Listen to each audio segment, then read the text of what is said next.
video artifacts. That's why. So welcome to the March meeting of the NCCC. And we usually, when we're in person, go around the room and pass around a microphone and say our name and call sign. And it usually takes about 5 minutes or 10 minutes. But since it's not really practical to do that in Zoom, we've developed the habit of just kind of shouting out our call signs randomly. But because of Zoom squelching, often you miss a lot of them. So I've tried to think of ways to partition it slightly. And I'm kind of running out of ideas, but here's yet another one. So we're going to do a pile up by your favorite contest, not including CQP, California QSO Party. So pick one of these. If yours isn't shown, then pick your second favorite or wait till the last one. And here we go. So CQ Worldwide. Oh God. 6AW. And K2 6XI. K2RD. W6NL. Whiskey 9 Kilo Kilo November. Victor Alpha 7. W6NL. K6 WE. Kilo Uniform 6 Foxtrot. VA7RR. Alpha Echo 6 Yankee. Alpha Echo 6 Yankee. K7 Golf Kilo Portable 6. Alpha Delta 6 Echo. Whiskey 6 Foxtrot Alpha. I don't know if people caught that, but we have VA7RR from British Columbia on. Oh, I didn't hear that. Welcome. It's a DX contest. It sounds like that was almost everybody, but maybe Thanks for the multiplier. maybe there's a few more that we haven't gotten yet. So how about ARL sweepstakes? Whiskey 6 6W10. K6W10. Good evening, all. EA6W.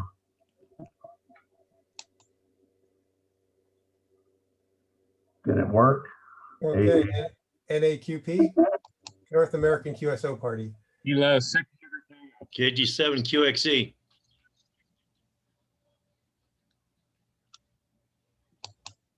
Okay, how about the ARL DX contest? All right, WPX. N6WF. Tango. Alpha Echo 6 Juliet Victor Portable 1. Kilo 6 Kilo Mike. K6 X-ray X-ray. Or Henry November 6 Tango 6 United. Alpha. Kilo 6 Golf Hotel Alpha. Or NG60. Okay, ARL 10 meters. A3EST. There you go. I thought you might pick that one. NA Sprint. Alpha Japan 6 Victor. Norway Alpha 6 Oscar. Whiskey 6 Delta Mike Whiskey. N6RO. K6AW. And the RIDI Roundup. KG7 QXE.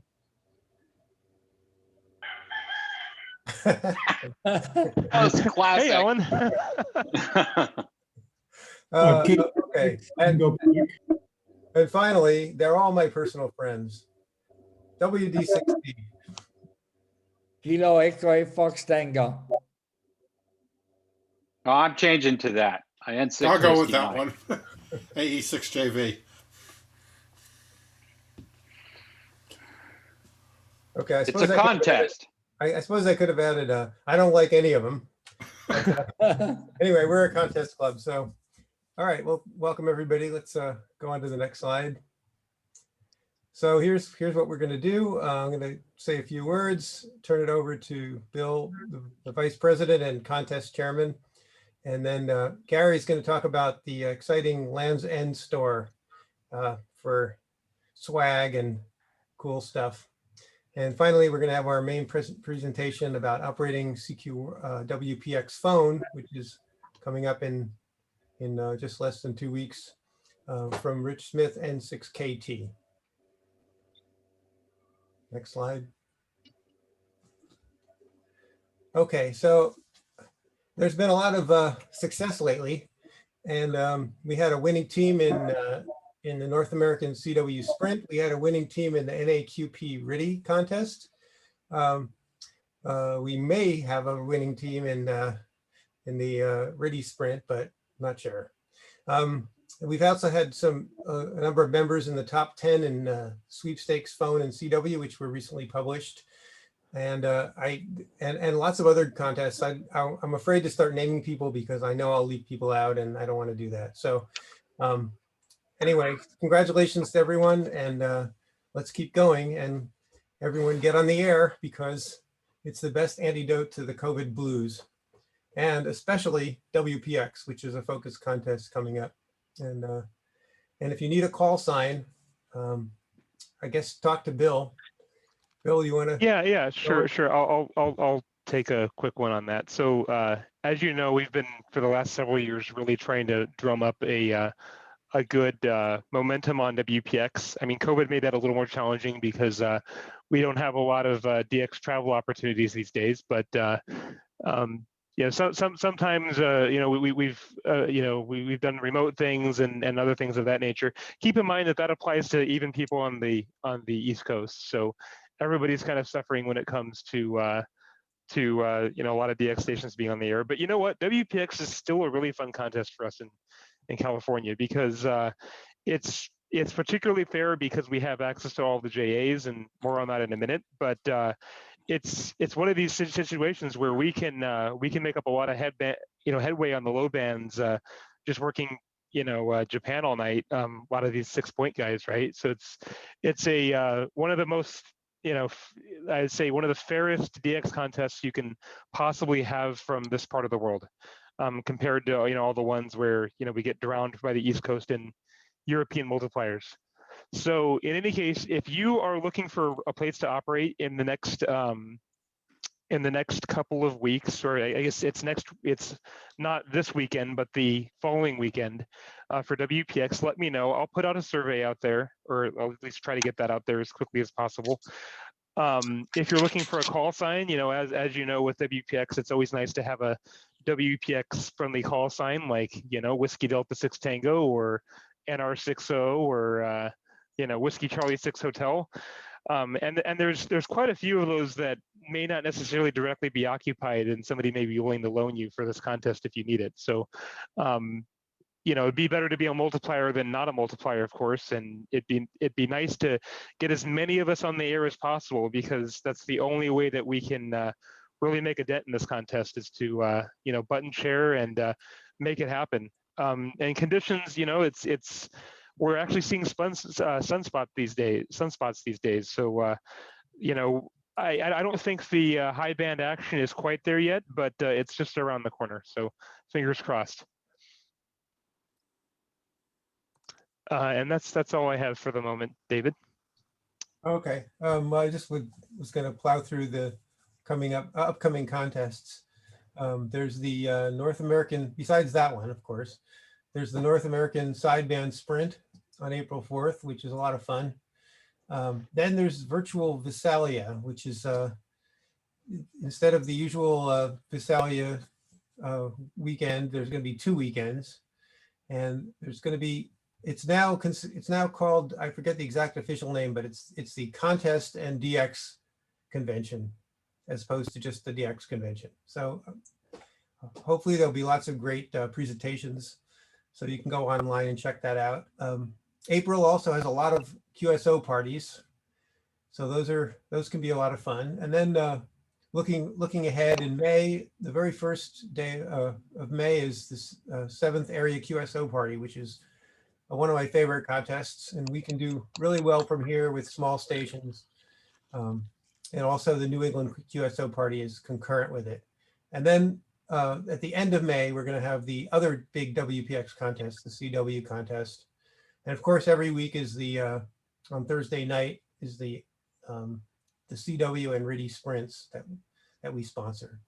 And the ones with the little asterisks are KB contests, which is our internal intra-club contest to make it a little more fun. So for those those who were hoping to join, or I mean, I should say planning to join, if you just go online, there's a form, go ahead and fill it out. If you don't have the sponsors, just leave them blank for now, and I can fill them in because you're both, very welcome, and we'd be happy to have you. And then the procedure is then the next meeting after that, we'll vote you in. And I don't think it's ever been said that anybody has gotten a negative vote except one time when somebody had a call sign that sounded too much like somebody else's, and that was a joke. So, so please do that. Okay, going on. Okay, turning it over to Gary, who's going to talk about this Land's End. Okay, thanks, David. Yeah, I just want to mention the KB contest. That's the one. All you have to do is put your scores up in 3830, and we gather all those. Matt, X5S, does the programming on that, and he's had some computer trouble. He was just updating the code right in the middle of things. So anyway, we have a slight delay in getting the new session back in gear, but trust us, another matter of days, we'll have the thing up and running again. So I just want to introduce the NCCC Land's End store. This is something new. I just posted the link to it in the chat, and in this month's jug, which should be hitting the streets here, if not already. It's hit. Yeah. It's up. Okay, good. Yep. So in the jug, it has a little article about this, and it has some detailed step-by-step instructions if you want to follow through that. So this is what the web page looks like. And next slide. So here's what we did. I got help from Ian, W6TCP, in setting this up. And what happens is there's a number of ways we can do things like shirts and hats. Obviously, we can do a group buy and get very low cost, and especially if you just want something that's like a screen printed T-shirt, and there's nothing to stop us from doing that. The thing is, when we do that, somebody here has to be some volunteer has to handle all the ordering of the product, handling individual orders, and of course shipping them all out. And being a little short of volunteers, I said, well, how about we set something up that's always there?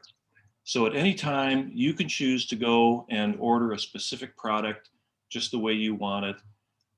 So I got this idea from CW Ops. They have their own Land's End store. So this is open constantly. It's sponsored by Land's End. They run it.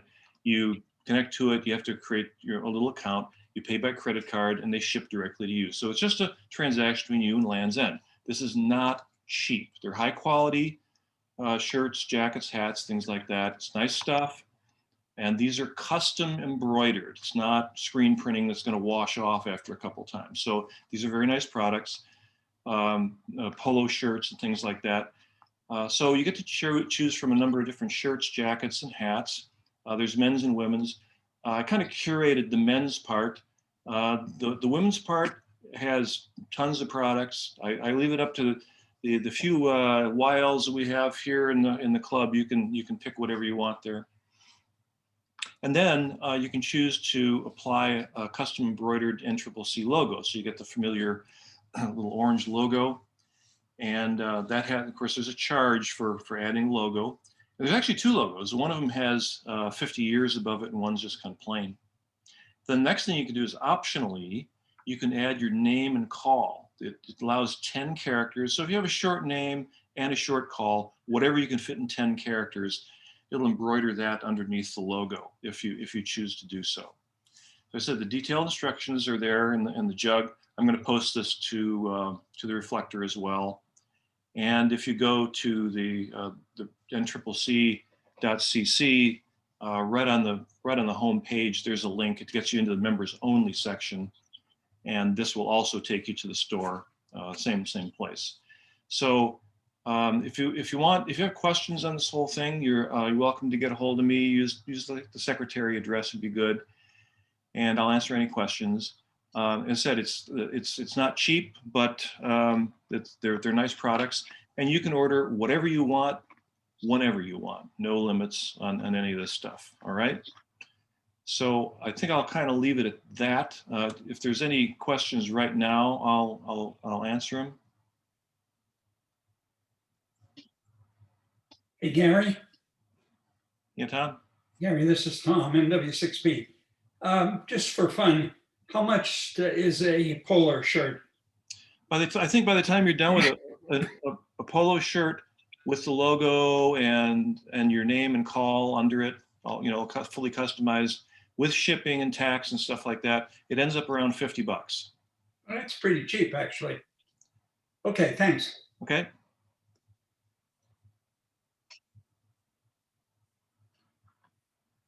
Okay, back to you, David. Okay, thanks. Yeah, it's a great job. It's really nice. And I look forward to getting some of this stuff. And there's also hats, which are one of the cheaper items. So I want to get one of those. Before we go on to our main presentation, I just wanted to say a couple of things. First of all, the April meeting is our big awards meeting. So that's something to look forward to. Anybody who participated in sweepstakes, you're going to get a certificate, or if you participated in RIDI Roundup, you get a certificate. There's the operating awards and the other kinds of awards. So please don't miss that one. Also, we're experimenting with a new idea going forward, probably starting in May, maybe in April, of having a short presentation, a couple of short presentations before the main presentation. And in fact, is W6SX on? No. Okay. Well, anyway, he's helping with coordinating some of it, and also Jim K9YC is going to be doing a RFI or engineering tip of the month club kind of thing, and hopefully we'll get a lot of variety, and it'll add some spice to the meetings. So I'm going to go ahead now, turn it over to Rich.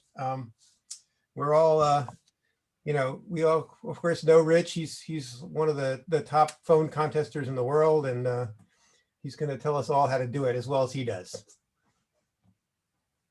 All right, you're asking a lot. First, I have to figure it. I have to figure it out for myself before I can figure out how to tell somebody else. Can I go ahead and share? How would we do that? Yeah, you should be good to share, Rich. I had to stop sharing. And your account has been opened up for sharing.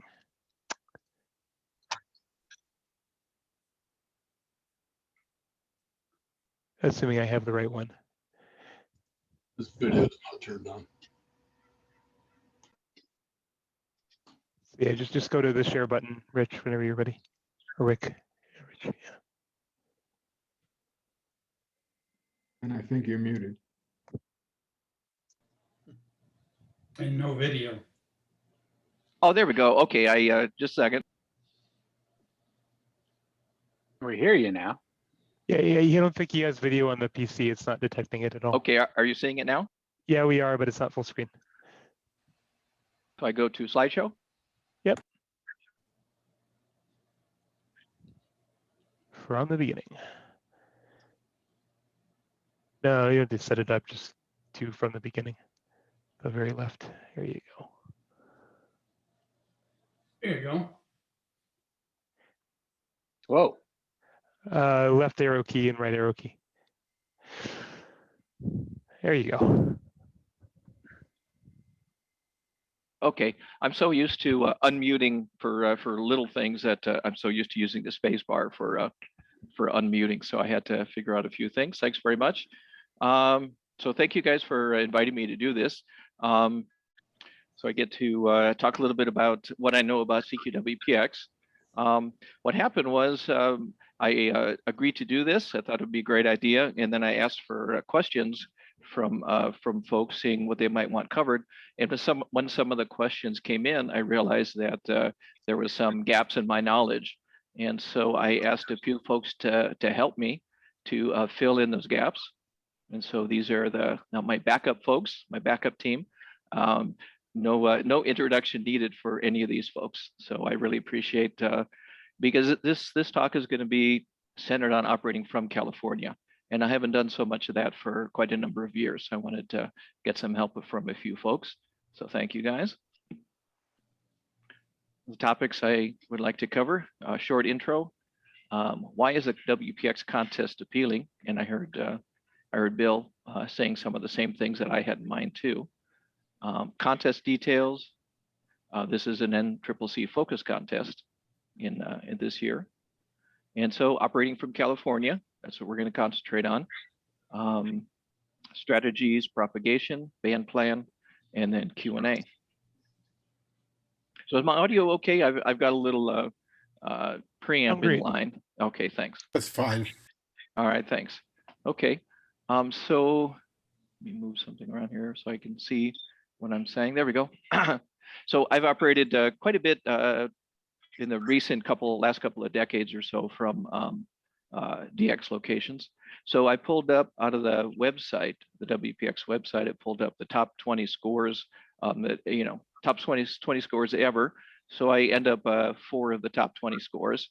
So that's not too bad. More than my number is, of course, W2SC, who's I think he has like 7 of the top 20 scores.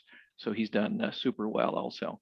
But so I've done pretty well in this contest, have some of the highest QSO totals that have been done. So that's kind of what I've done. This is the station set up inside at HC8A, the Galapagos Islands. Operated there many years for quite a few contests. So good setup, 2 rigs, 2 amps, 2 computers, lots of antenna switching, things like that. And then once that station became unavailable for some reason, for a few reasons, and I started looking around for other places to operate, and I ended up here for 1 year.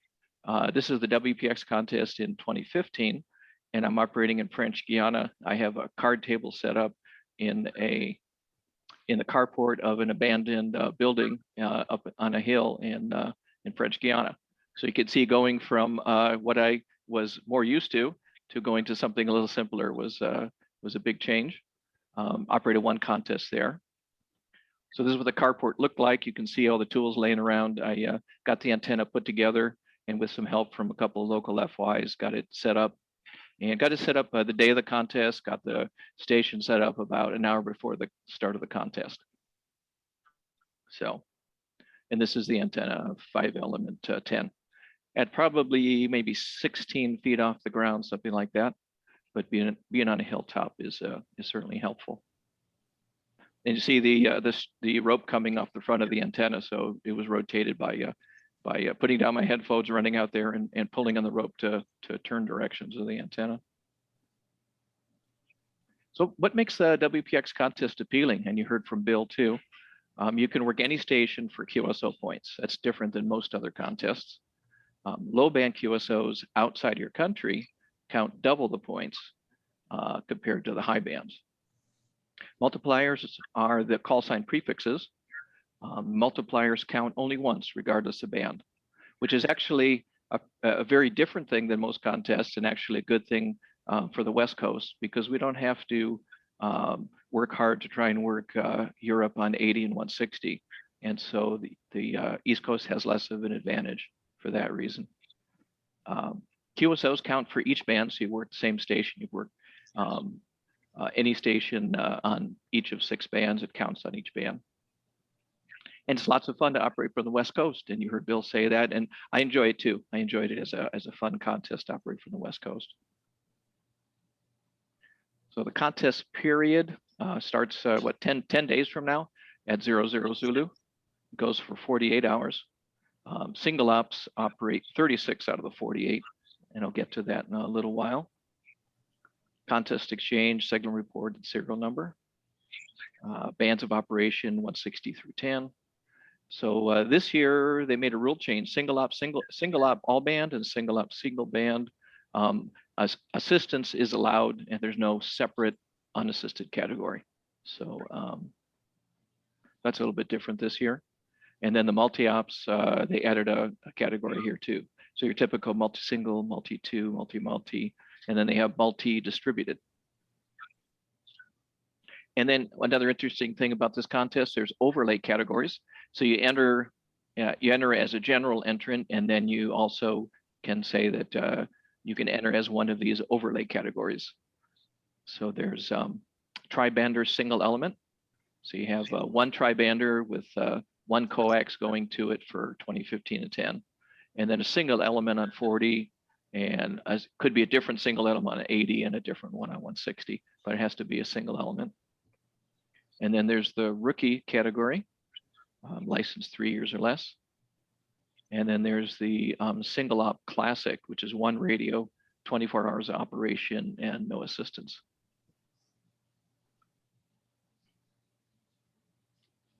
This is an NCCC focus contest 2021. Again, more fun than the worldwide and the ARRLDX from West Coast. To me, that's, again, this is my opinion. I think it's the most fun of the DX contests from the West Coast. The West Coast is more competitive in this contest. You don't need the European multipliers on the low bands. You can run JAs, and I guess there's quite a few BYs, YBs, and DUs on the low bands for 6-point QSOs. And then USA contacts count for QSO points and multipliers. So it's necessary to run quite a few USA QSOs to get the USA multipliers. So down in the lower right, the guy has it set up with the radios on the wife's side of the bed, and she's on the floor, and she's saying, "Another focus contest." Is that unusual? In my household, yes. It's a good thing we have very few focus contests a year. Otherwise, he's in even more trouble. So operating from California, that's what we're looking at in this talk tonight. Basic strategies for building a good score. So one thing to think about is approximately every 3 QSOs is a new multiplier. So rate is the main objective. So whether you're running or whether you're searching and pouncing, you want to work stations quickly and get on to the next one, because approximately, like I said, approximately every 3 QSOs is a new multiplier. When you get really high in QSOs, say from a DX location, it may be down to every 5 QSOs is a new mult, but here from California, it's going to be about every 3. And then you either run or you execute efficient search and pounce. And my thinking is you call the station once or twice and then move on. You don't stay in a pilot to work a rare DX, because it's in this contest, it's not worth it. Sorry. Basic strategies continued. Let's see. So multipliers count once in the contest, not per band. So it's not like other contests where you might search on a weak band for multipliers, whether it's 10 meters or say 80 or 160. That one or 2 or 3 extra multipliers might be a big deal, and it might be worth tuning across 10 meters if there's barely an opening. But with a WPX, it's, as a single op anyway, it's probably not worth tuning a weak band. Stay on the bands that are giving you rate, and you'll get you'll get a lot of multipliers as the callers come to you, and you don't have to search for them on a weak band. And then no need to move multipliers between bands. Might not happen so often from California in a DX contest. It's, maybe someone, a multiplier calls you and you move them to another band. It'd be worth it, say, in one of the other contests, but not worth it in this one. And then just a reminder, as a multiplier, a WK6 is as valuable as a 3V8. So try to get multipliers from many parts of the world. So Europe and USA, they have the most. There's quite a few in Japan and YB. And then spend a little time beaming South America and South Pacific. There's some unique multipliers there. If you have 2 beams, which is not all of us do, you might beam to a population center, and you might send another beam to South America or South Pacific, pick up those specific multipliers there. Points per QSO. So this is a unique contest as well, points per QSO. So on the high bands, 3 points for QSOs with other continents, 2 points for other North American countries, and then 1 point for USA. And then on the low bands, it's double that for outside of your country. So 6 points for other continents, 4 points for other North American countries, and again, 1 point for USA. So that's not double, but outside of your country is double. And then my opinion is that QSOs with YL should be 12 points. So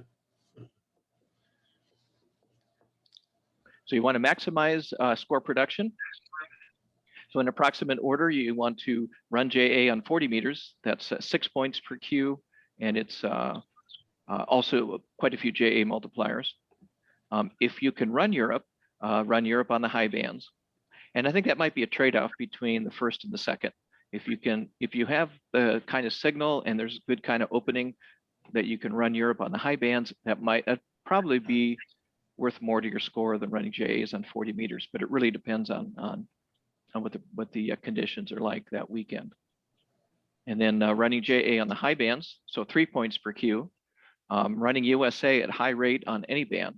So it's 1 point per Q, but you're going to get a lot of multipliers. If it's a good run, you're going to pick up quite a few mults. So that's still very helpful towards your score. And then efficient search and bounce to Europe. Picking up some good multipliers that way. The rate's not going to be so high, but 3 points per Q and lots of mults there.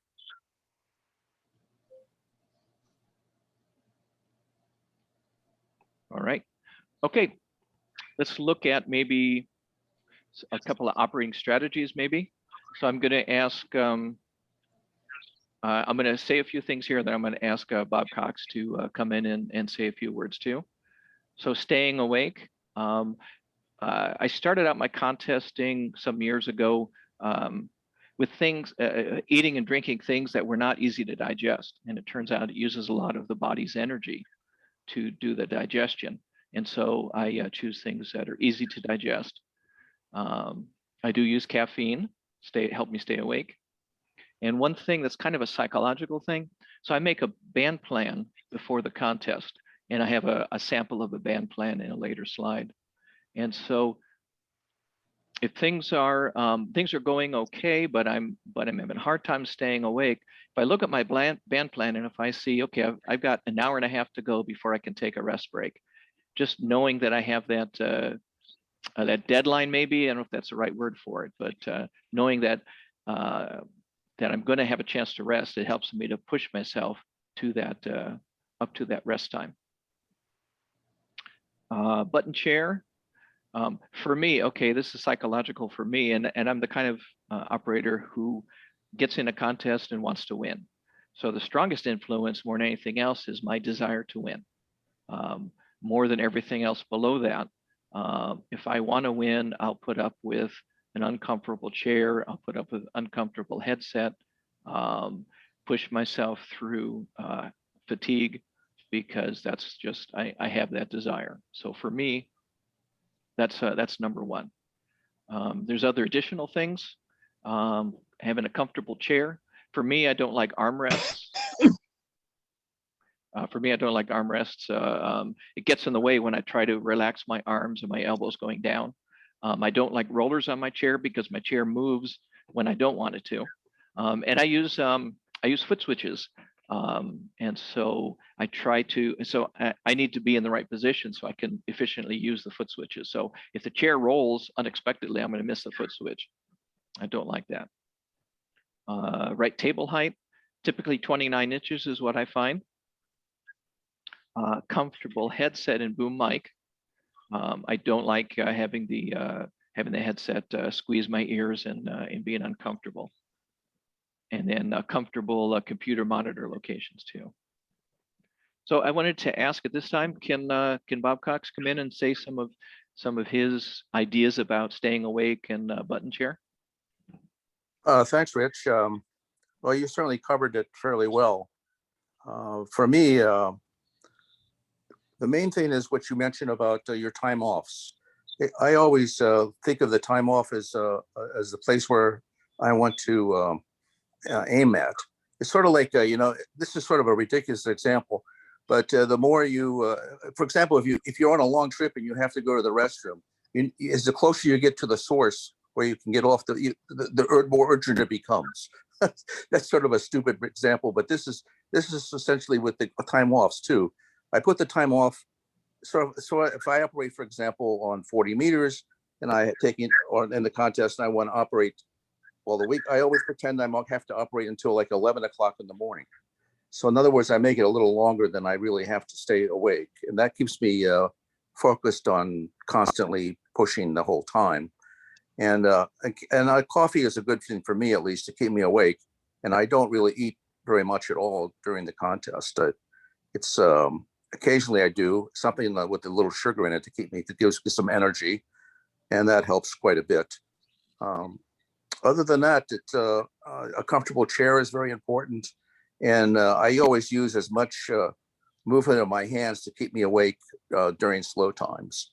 And during the WPX, as Rich mentioned, is basically a very active contest. So you want to make sure you go to the band where the most action is to keep yourself awake and focused.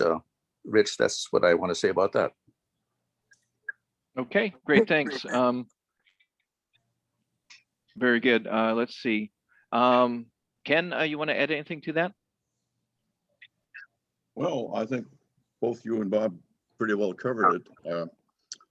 Just a little bit of history. The WPX phone was the first contest that I operated with a logger, a software logger. It was CT in those days. And I did a lot of single band, mostly 80 and 40 meters, until I got the station built and assembled a team. So we've been multi actually for the last 35 years or so. And so my focus is a little different than a single op. I need all of our 6 positions, 6 stations, 1 per band, to be optimized or in repair, which is a big issue these days. And I'm fortunate to have a team of IT professionals, engineers who've upgraded the station and can fix things that I can't. Because I never learned it. I'm typically the low band guy because I just am lazy, I guess, but I can stay up late. I don't use coffee anymore. I use sake, and it always helps the JA rate. I don't recommend that, by the way. That's really all the comment. We try to be a beacon on all bands. It's run, and there's no real reason to spot anything or work something from the cluster until maybe Sunday, where you see a red or green multiplier in your band map. The rest of the time, it's just maximize the rate. Back to you. All right, thanks a lot. Appreciate that. So let me go to another slide. So this is my take on what to expect. We have low solar flux, so likely no strong 10-meter openings. If I was doing single op this year, I would probably barely go to 10 meters, if at all. If there's a good 15-meter opening and rate was good, I'd probably stay there the whole time. I'm sorry, I stay there as long as it's good. I probably wouldn't bother going to 10 meters. So let's see, make the most of any good 15-meter openings. If 15 stays open and it's good, stay as long as the rate is good, and that may be the only good 15-meter opening all weekend. 20 and 40 are the most likely QSO producers, but if 15 has a good opening, it's going to produce a lot of good QSOs and a lot of mults. Make operating choices based on your station strengths. So some folks have are especially strong on 1 or 2 bands, and I would concentrate a lot more on those bands. And then probably the third time I have it on my slides here is remember mults count only once, not mults per band. So if you have a really strong signal there's really good propagation on one particular band that is your station strength. You might stay there a very long time. So hours of propagation of JA, there's the typical hours of propagation that on the left is the entire opening, and then to the right is what's likely to be the peak hours. So 10 meters, you have the hours, and there's a slight chance this year. And if you go there, if you have a great signal, you might work a few, and might not be worth it if 15 is great. Might not be worth it to go to 10 and work just a few JAs.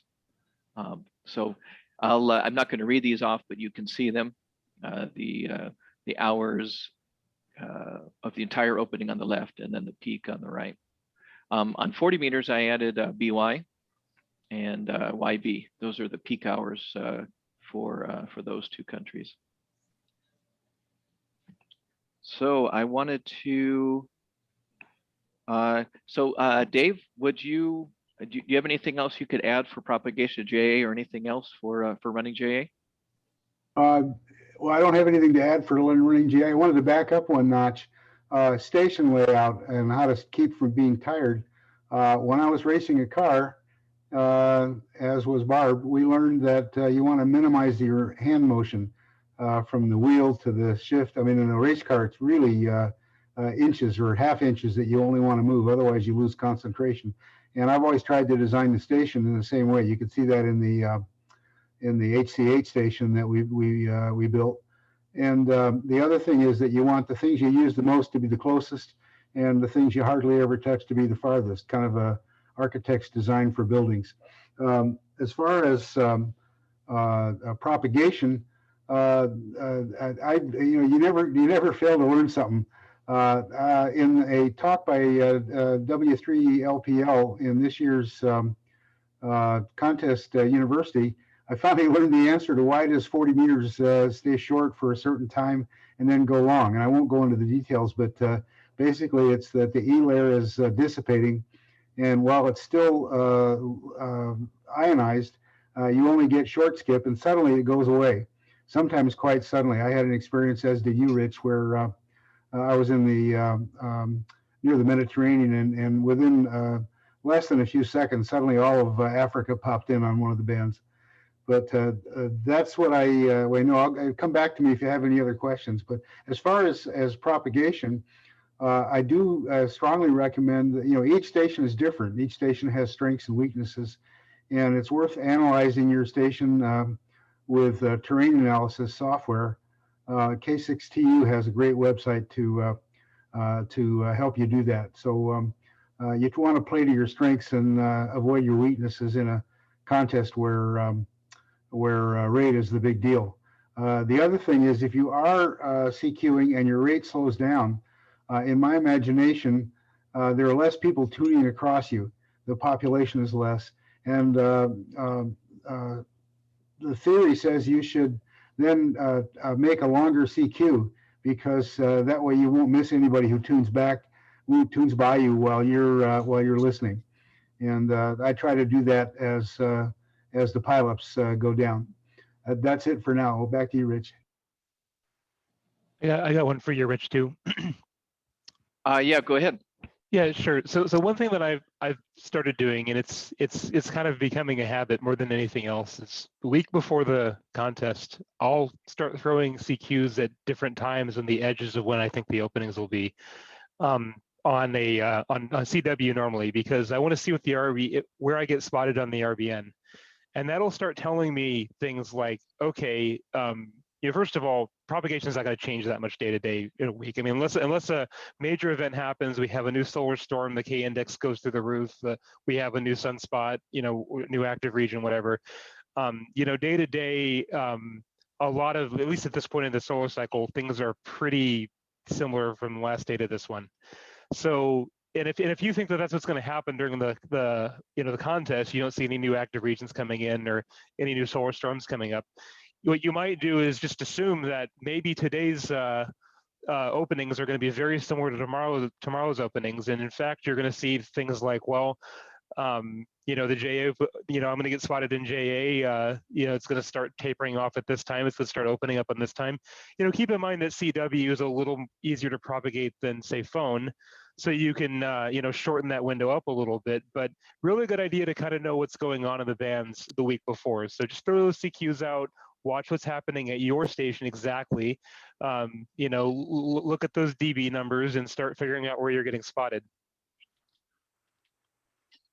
So I guess the RBN tells you where you're being spotted and also your relative signal strength. Yeah, exactly. And not everybody in the RBN has equal antennas feeding their skimmers, but it turns out that you can also kind of start learning those as well. But just sort of probe, find out, is there a magical 20-meter opening that's happening at, 04 Zulu that no one knows about? You might surprise yourself. There actually is. There's Yeah. a nice midnight opening if we have any sunspots to JA on 20 meters, 11 p.m. midnight, somewhere in there. About the time 40 meters opens, there's a nice strong 20-meter opening this time of year. I was going to ask you that. Sunspots. Yeah, I was going to ask you that, Bob, to comment on propagation to JA. So what happens is 20 meters, it goes away and then it comes back. Is that what you're saying? Or it stays open and there's a JA opening? At least at my station, it goes away and comes back. And this is something that you won't find if you're connected to packet. If you're relying on packet, you won't see this because nobody spots JAs on packet or whatever you want to call it. You have to tune the band yourself. So you have to have your second radio. You have to actually operate and tune 20 meters at 11 o'clock at night, and you'll see S9 signals from the strong guys, and it might be worthwhile to go there because you'll work the 50 watt and the 100 watt guys as well. It's a nice, good opening on 20 meters. I would add to that, and it might not be as relevant in this contest, but it might be if you're at a multi-multi or a multi-op. It also happens on 15 meters, and you got to be on it. It'll open up to YB and stuff like that on 15 meters as well. So with a flux just of 80, FYI. 70 or 80? It happened last year. It happened 3 years ago too, and the flux was right down there. Sometimes you get one of those like pre-enhancements or something like before a solar storm hits. A quick question, Bill. Are you guys entertaining questions, Bill? Yeah, if you want to. If you want to ask a question, and then if I know that a slide's coming up that'll answer that, then I'll write down the question, and when we get to it, we'll see if we get it answered well. Yeah, Rich, I know good comments made, and Chris identified 15 meters. We'll have to see what the propagation is, how it plays out. If the solar flux index rises a little bit, that is a good place to be. If there's an opening, the JAs and the JAs will gravitate there to 15 meters. Also, my question, Rich, on the rules, aren't there some enhanced QSO band points for the higher bands? Don't you make a few more points on the higher bands with worked all prefix, if I remember correctly? If those QSOs on 15, 10, maybe 20 are worth more QSO points, or is that a different contest? Are you talking about? So you're talking about like the IARU contest where the IARU headquarters count more points? No, I thought for some reason, maybe I'm mistaken. I thought in worked all prefix that the QSO points were literally more for the higher bands. than they Lower were the bands. lower bands. It's the other way around. The opposite. Yeah, it's the opposite. So it's double points for low bands for 40, 43, 160. Okay, well, that's something we could point out to everybody, that it's double points for the lower bands. Okay, thanks. Good job. Good comments. Go ahead. Thanks, Rich. Okay. Can you see my slide that's up right now? Yes, I see. Perfect. Thank you. Okay. All right. So work the YLs get 12 points. Rich, one more comment. Who's that? Dave. Yeah, go ahead. RBN is great. Another way you can find a band opening that I've used for years is to use breaking Vox on CW and listen to for your own backscatter in various directions. And if you send a bit and don't hear anything back, the band is closed in that direction. If you hear bidip, that means it's open, even though there may be nobody on. I've done that many times on 10 and 15 to cool. So forth. Oh, that's nice. That's nice. So Bob XX, I was going to ask you about propagation to JA. You talked a little bit about 20, a little bit about 15. Any other? I think you spend quite a bit of time running JAs, and then in the WPX you have to choose which times you want to be on and off. So what about any other tips propagation to JA from here? Well, 40 meters is my favorite because there's 6 points there. And as you have mentioned, the multipliers only count once. So it doesn't matter where you work them. The guys that you're going to hear on 20 are typically the older, the higher class licenses, because the lower class licenses aren't allowed on 20. But it really doesn't matter. 10 meters is not worth the effort because it's probably going to be skew path this year, and it's only going to be the very biggest stations that you're going to easily pick up on 15 meters. So the rate would be lousy. It's not worth spending a whole lot of time on 10 meters to JA. In fact, it's barely worth spending much time on 10 meters even to South America, where they're a lot easier. The trouble is the rate is lousy. You'll pick up a couple of multipliers. There's a number of LUs that are only on 10 meters, and a couple of them will be multipliers, but 10 meters is probably not a good idea. Let's see, I wanted to talk about that. I guess that's about it. I did want to say that welcome to Gary VA7RR. If you guys don't know him, he's WA6VEF, and he's really Mr. CQP. But sorry for that diversion. Back to our program. Bob, a question. Yeah, hello, Gary. Yeah, go ahead. Yeah, Bob, what was the time again for the 20 meter stealth opening to JA? Well, I found it around midnight, so not precise, of course, but 11 p.m. Local time, 11 p.m. Midnight, dying out probably before 1 a.m. And when it starts getting slightly weak, then you're really late for 40 meters, because remember, 40 meters is where you're going to find the much better propagation, much better multipliers, and double points. So don't dwell too long on 20, but it's a good bridge between fighting on 40 meters to work a few Europeans after their sunrise and the South Americans. It's a lot easier to spend a little bit of time, an hour or so on 20 running JAs. Another question is not for Bob necessarily, but for those of you with steppers, does bidirectional mode with South America JA worth it?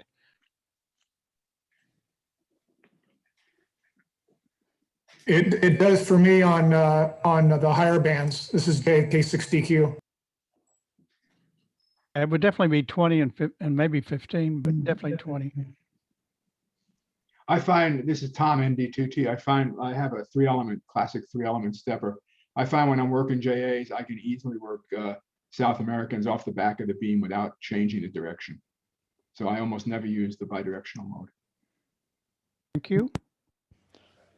Yes, this is K9YC. I also find bidirectional is sometimes good, but sometimes I'll hear South Americans call me off the back when I'm beaming Japan. So, and if I hear them, I work them. I don't change the antenna.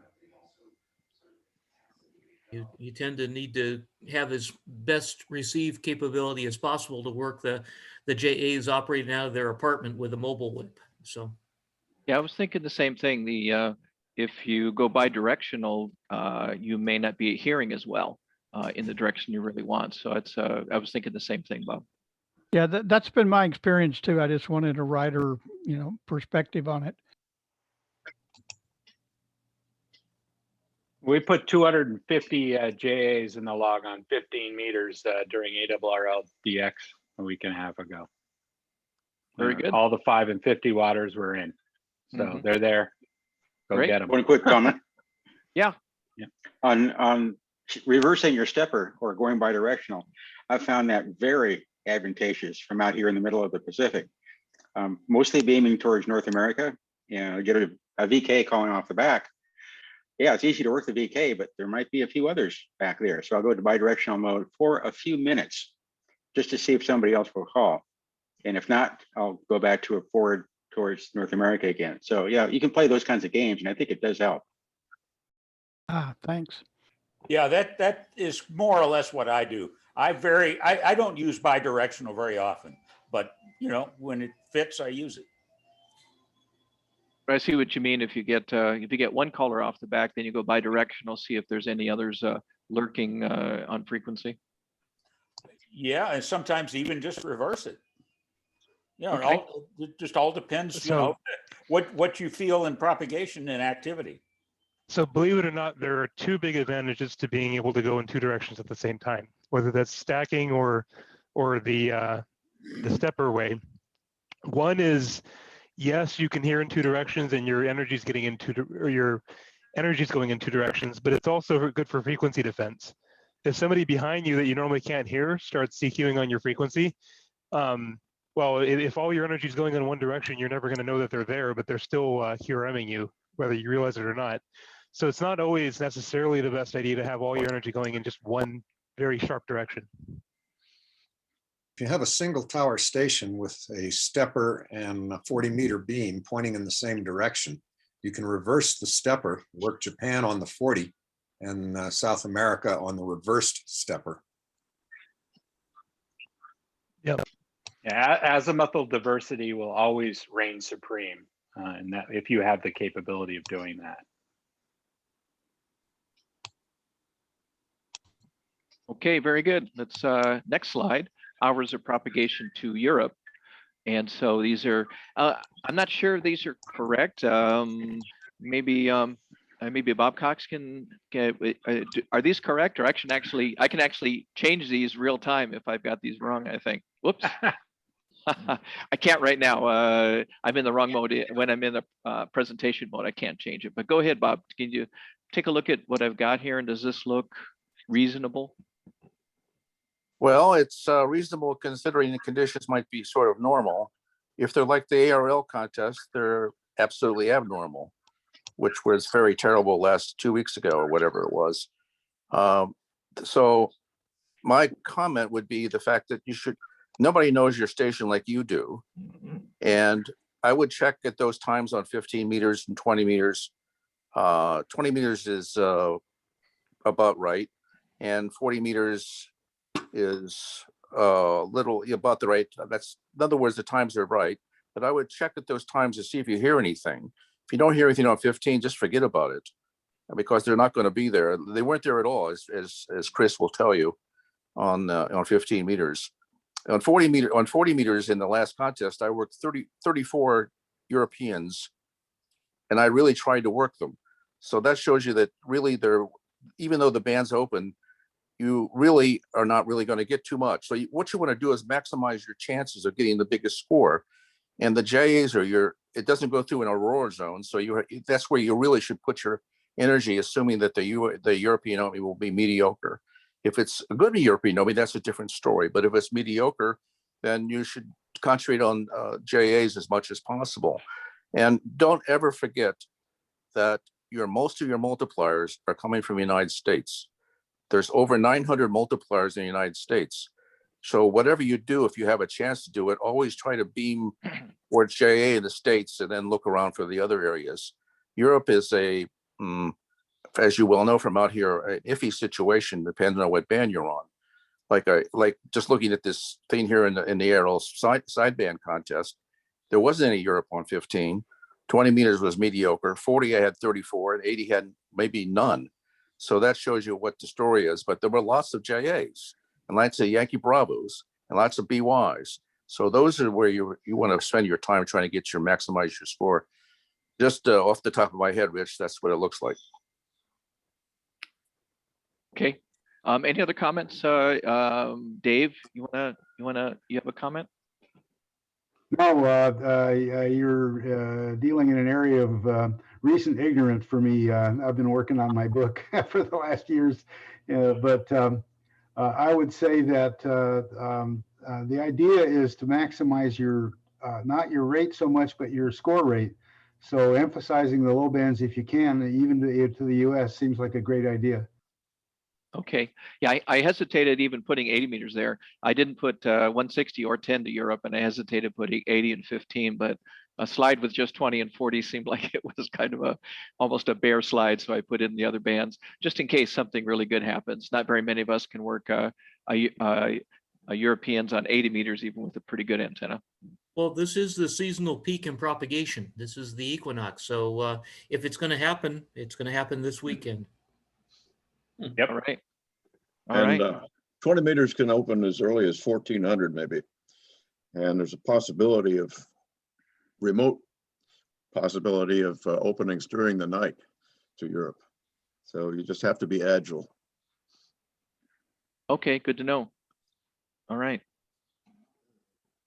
Yeah, I've got some really nice openings to Europe over the years in the 9 to 11 o'clock range evening. I was going to say, what's that in Zulu? Somehow I think about Zulu time and I don't think about local, but what's 9? Is that 0300? I don't know. I lose track. But anyhow, the openings I have experienced to Europe in that time frame are mostly to Northern Europe, and it's almost like we have the band to ourselves. What band is that again? I'm sorry. Is that 20? Okay. 20, yeah. I've noticed that even with my low antenna. Isn't that more common in the summertime than in the spring? I don't remember, but yeah, probably so. It may be a little bit early for that, but it happens in the summer a lot. Yeah, 9 Zulu's 2 a.m. local time for reference, at least in daylight savings time. No, I think he was saying 9 local, which is maybe 0400 Zulu. That's yeah, 04, yeah. But you know, obviously, like all these things, they move around with the years and months. Yeah, and sunspots. Yes, that's right. Yeah. Okay, I recommend borrowing a 2x1 call sign. I think maybe Bill mentioned that right at the beginning. So if you can borrow a 2x1 call sign, sometimes club call signs are available, and then ask on the NCCC reflector. And actually, a couple of folks put in chat messages saying with a couple of call signs that are available. Very cool. So you get more callers with a common prefix. So the contesters want the multiplier and prefix hunters want the prefix. So there's if you borrow a call sign, you don't have to answer all the JA QSL cards. Yes, you do. I was going to say, do you have to agreement? If you want to borrow one, you have to do the deal with the QSLs. Depends on the deal you negotiate, huh? Exactly. I've been throwing away JA QSLs for years. So, and CQ Magazine sponsors prefix awards. So there's prefix hunters out just looking for new prefixes. All right, off times. So again, this is only for single ops, of course. So there's 36 hours operating time, and so you have to take 12 hours off. So judicious planning ahead of time, and then you have to be flexible also because you can plan, but propagation can be different than you expect. So off-time periods must be a minimum of 1 hour duration. So the log, so from my calculation, the way I read the rules, your log has to show 61 minutes between the last QSO before the break and the first QSO after the break. So has anybody had to deal with that or got a break time thrown out by the contest sponsor? I guess not. Okay. And there's no minimum on time period. So the reason I remind myself of that, let's say I'm off for an hour and the band, I don't know how the band sounds really. So you can get on for a few minutes, call some CQs, do some searching and pouncing. If it doesn't work out, just get right off, take another hour off. So I have to remind myself to, what I try to do if I'm trying to be competitive is I won't usually take multi-hour breaks. I'll take a series of 1 hour breaks and try and get on. And if propagation's good, I stay on. And if it's not good, I get back off for another hour. West Coast ops, single ops typically stay off 160 meters because it's the slowest band. And then realizing again that multipliers count only once. So doesn't make much sense to go to 160. Usually with 12 hours off, there's not really any time that makes sense to go to 160 as far as I'm concerned, unless you are the king of 160 and you're not really strong on at least a couple of other bands. So then take off time when the rate is slow. So mornings kind of after sunrise. So again, I have an example of a band plan that shows off times for single op a little bit later. And so we can talk about that a little bit when we get there. So mornings after sunrise, if there's no good European opening. Early afternoon sometimes is a good time after, say, Europe closes on 20, but before JA opens on 40. So again, these are suggestions, and again, you modify that based on your station strengths and weaknesses. Okay, let's see, what do I have here? Yeah, a little bit more on off times. And then I was going to ask Bob K6XX about his strategy for off times, but let me go ahead and finish this. So one strategy you can do, and I've used this fairly often in a number of contests, is if you're going to take off time, you choose a minimum rate to stay on the air. So one way to calculate it, you could try, say, if your plan is to make 1,800 QSOs in 36 hours, that's an average of 50 Qs per hour. And even though many hours will be well above 50 Qs, you might say, okay, anytime the rate goes below 50 Qs per hour, I'll take off time. And a little note to remind myself as well is you don't have to wait for the full hour. If you have a very slow wait for just 5 or 10 minutes, that's long enough, and you may want to take an hour off.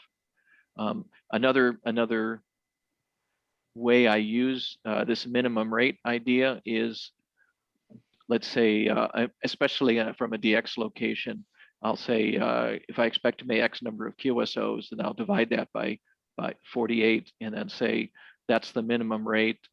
Not necessarily I take off time because there's really no off times except for WPX, but I'll change bands. So if the rate gets too low, I'll change bands, usually going down a band and try to get the rate back up. So Bob, XX, how do you think about off times for WPX? Well, from around here, yes, you're absolutely right. One of the things you mentioned is it's quite common to go 5 or 10 minutes without a QSO. And the way they calculate off times now is not whether or not you're actually on the air or trying to be on the air. You could be calling people, but if you haven't logged anything for 10 minutes, you can go away and for 50 more minutes, and that is an off time. Previously, it was an honor system, and if you were listening, it was operating time. But now, if you haven't worked anybody for 10 minutes, then that's part of your off time. So that's one thing to think about.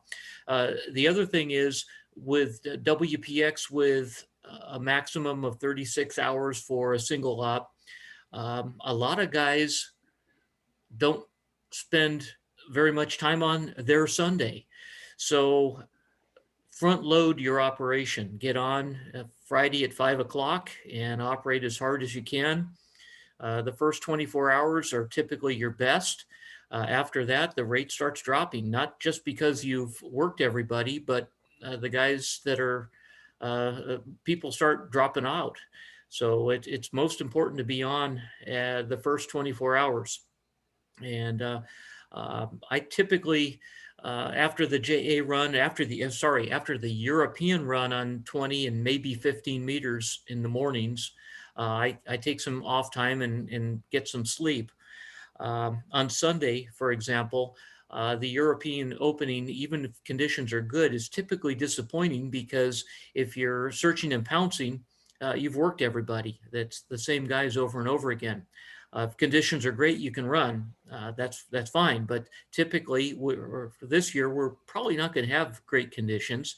And so Sunday at 9 a.m., 40 meters is long closed, and 20 meters is just the same Europeans that you worked Saturday. 15 meters is probably dead. I would search and pounce 15. I would search and pounce 20, looking for new stuff. If the signals are good, well, try to run towards Europe. Otherwise, maybe that's time for an off time. Sunday afternoons this is a phone contest, remember? So in March, phone and CW, very different March and May. But in March, On Sunday afternoons on 20-meter phone, there's an almost endless supply of domestic 1-point QSOs with a multiplier. You said 1 every 3. Well, Sunday afternoon, it's probably 1 every 4, but still, even though they're 1-pointers, there's a lot of mults in there. So save a little bit of time for 20 meters on Sunday, late morning, early afternoon. Okay, very nice. Any of the other 3 of my backup guys want to weigh in on this? In ARRL, both Chris, who was on 15-meter single band, and Bob on 40 had a more than normal South American activity. I don't know how many PY multipliers there are, but it was a PY QSO party at certain hours. Maybe Bob can comment on the 40 and Chris on 15. All right. I'll comment on 40 meters. There was, I worked 94 Yankee Bravos in that contest, which is rather a large number. As I told several people, and they couldn't believe how many there were. That was just maybe 1/3 of the ones that were actually there. On 40 meters, that's their band which they can get on. Everybody can get on no matter what their license class is. And there was wall-to-wall Yankee Bravos from 7125 all the way to 7200. And it was just really endless numbers of them. It's called CQ. And it's the same time as the J's are coming in. So if you beam around, if you have a beam on 40, you can beam towards about 290 degrees and you capture everything and you're doing really quite well into both areas. But as I mentioned before, never forget the fact that most of your multipliers are coming from the United States. Try to get as much as possible, beam as possible to the east, because who knows, a WA6 will call you and or WA9 will call you, and that'll be a new mult. So that's what I can say about 40 meters. 40 meters, by the way, starts in JA very easily around, your best time is around, if you want to go to them at about the best times, probably between midnight and 3 in the morning is their best time. And then after that, it becomes more long. Skip becomes a little long, and you get Yankee Bravos and BYs plus JAs. So that's what I say about that, Rich. All right, thanks. Dave, anything? Oh, and the radar, the Chinese radar starts killing us when the Chinese start coming in. Is there a typical time that'll start? Like it's kind of quiet before a certain time, or is it pretty much as soon as the band opens? Well, as Bob just said, when the BY start coming in, the radar starts killing us. So after the JA run, after 3 a.m., somewhere in there. Okay. Just to follow up on Ken's comment on the PY deal really quick, the South Americans love 10 and 15 meters. Most of us know that. Yeah, in ARRLDX just 2 weeks ago, the PYs turned out to be, JA was log volume number 1 and Papa Yankee was log volume number 2 on 15 meters. Just a data point. Very nice. Can I add something, Rich? This is Andy, AE6Y. Yeah, go ahead, Andy. I just want to mention that this year, and maybe it was last year too, I'm not sure, there's also the classic category in this contest. And I know I participated in that a number of times from Aruba as P49Y in CQ Worldwide. And the classic category, which you said on an earlier slide, is 24 hours and 1 radio and no internet. So that really gives you even more off time, and particularly when things can be slow. And it's a classic trade-off between rate and multiply. In CQ Worldwide, it's a very interesting trade-off between rate and mults, because you need to work multiple bands in worldwide, plus you need the mults on multiple bands, plus you need high rate. So it's really complicated. Here it's simpler because, as you've been saying, it's mostly a question of trying to maximize 40 and 80 meter contacts if you can, and as well as rate, because the multipliers come with the rate automatically, even if you're only working the US for a few points. But I want to say that just if you don't have 36 hours, or the idea of 36 hours is daunting, or you find it boring on Sunday, I've truly enjoyed the 24-hour category, and it has additional benefits that the next day you're not worn out. I mean, it doesn't wipe you out for the next week the way operating 48 hours or 36 hours in this contest can. So I think if you have limited time but still want to be in a competition, I would really recommend the classic category. It's a lot of fun, and you don't need to run 2 radios or internet either. So it's kind of simpler in your mind. Okay, very good. Sounds great. Does one radio mean literally one radio, or can you use another radio for multiplier hunting without transmitting? Rick, I've always assumed it means literally one radio, and you can't even have a second radio operating. Now, what I haven't, and the rule says you can't use a receive while you're transmitting, which rules out a second radio typically. What I haven't figured out is if you have a radio that can receive on 2 bands at once, like Flexes or maybe a K4, whether that would give you an advantage. I've never done that because I've always operated with a K3. So now in theory, actually monitor, and as a result, I've sometimes missed openings on another band because I don't have that second radio to kind of look at the band scope. But I've taken it, when I've been on Aruba, I've taken it literally and said it just means one box in front of you. Although, as I said, the capabilities of that box, I suppose you could have a big box with 2 things built into it maybe, but I've never tried that. Well, I presume SO2V is valid. Yes, I believe so. Yeah. All right, very good. Thanks, everybody. Let's go to the next slide.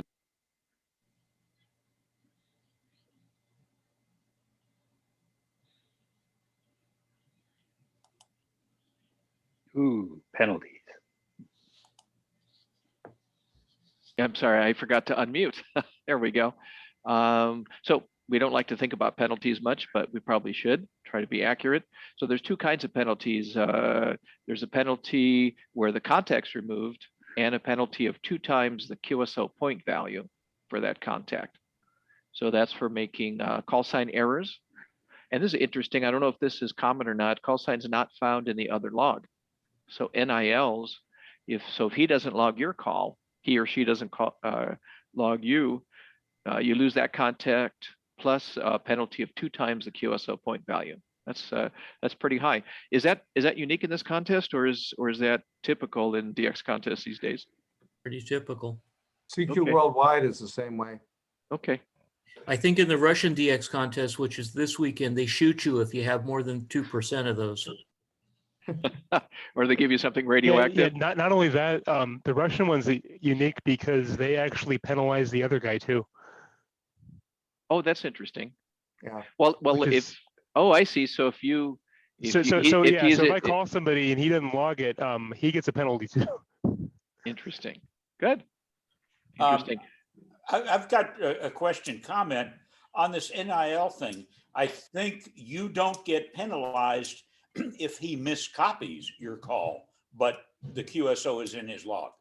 I think you're probably right. Yes, that sounds right. Correct. Yeah, that is right. Okay. All right. And then lesser errors, I guess. So the contact is removed with no additional penalty. So duplicate contacts, contacts with an incorrectly received exchange. So they consider the call sign more important than the serial number, it looks like. And then contacts that do not meet the band change rules for multi-operator entries. So they remove the contact, but no additional penalty. I have a draft of a band plan. This is kind of how I do a band plan. And so I think about which couple of bands are likely to be open. And then I'll show what I expect to be my off times. And so not saying that that this necessarily makes sense, but it gives kind of an example of what a band plan that I would imagine might look like.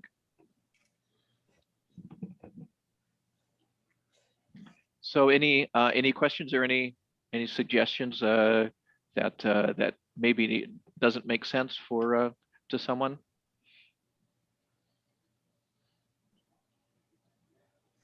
I had a comment, David, here, just about the scoring, which is, I interpret the fact that you don't get penalized for a bad exchange as if you have to go back and forth too many times, move on. And you can, if you think you got it, you can log it and there's no penalty in logging it. You might make you unhappy later because your score goes down, but if you didn't log it, your score wouldn't have gone up. So in other words, there's no penalty for logging marginal or questionable contacts.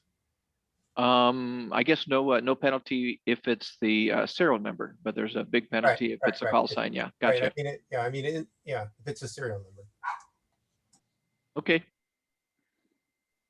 Hey, Rich, on the band plan, could you briefly explain how you came up with it for the newer contesters? Band planning is a big issue that most people don't, that a lot of us folks don't understand. Okay.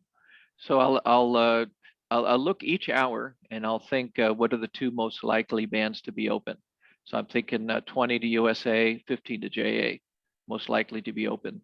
And then next I'll go hour by hour and think about which are the two bands most likely to be open, and especially the two bands that most likely to be open in this contest that would help your score. And then I would try to figure out my off times based on probably the slowest times. And so so I don't know, 0400, 0500, not sure. It seems like it's before the good JA opening on 40, and maybe you've worked USA for a couple of hours on 40 already.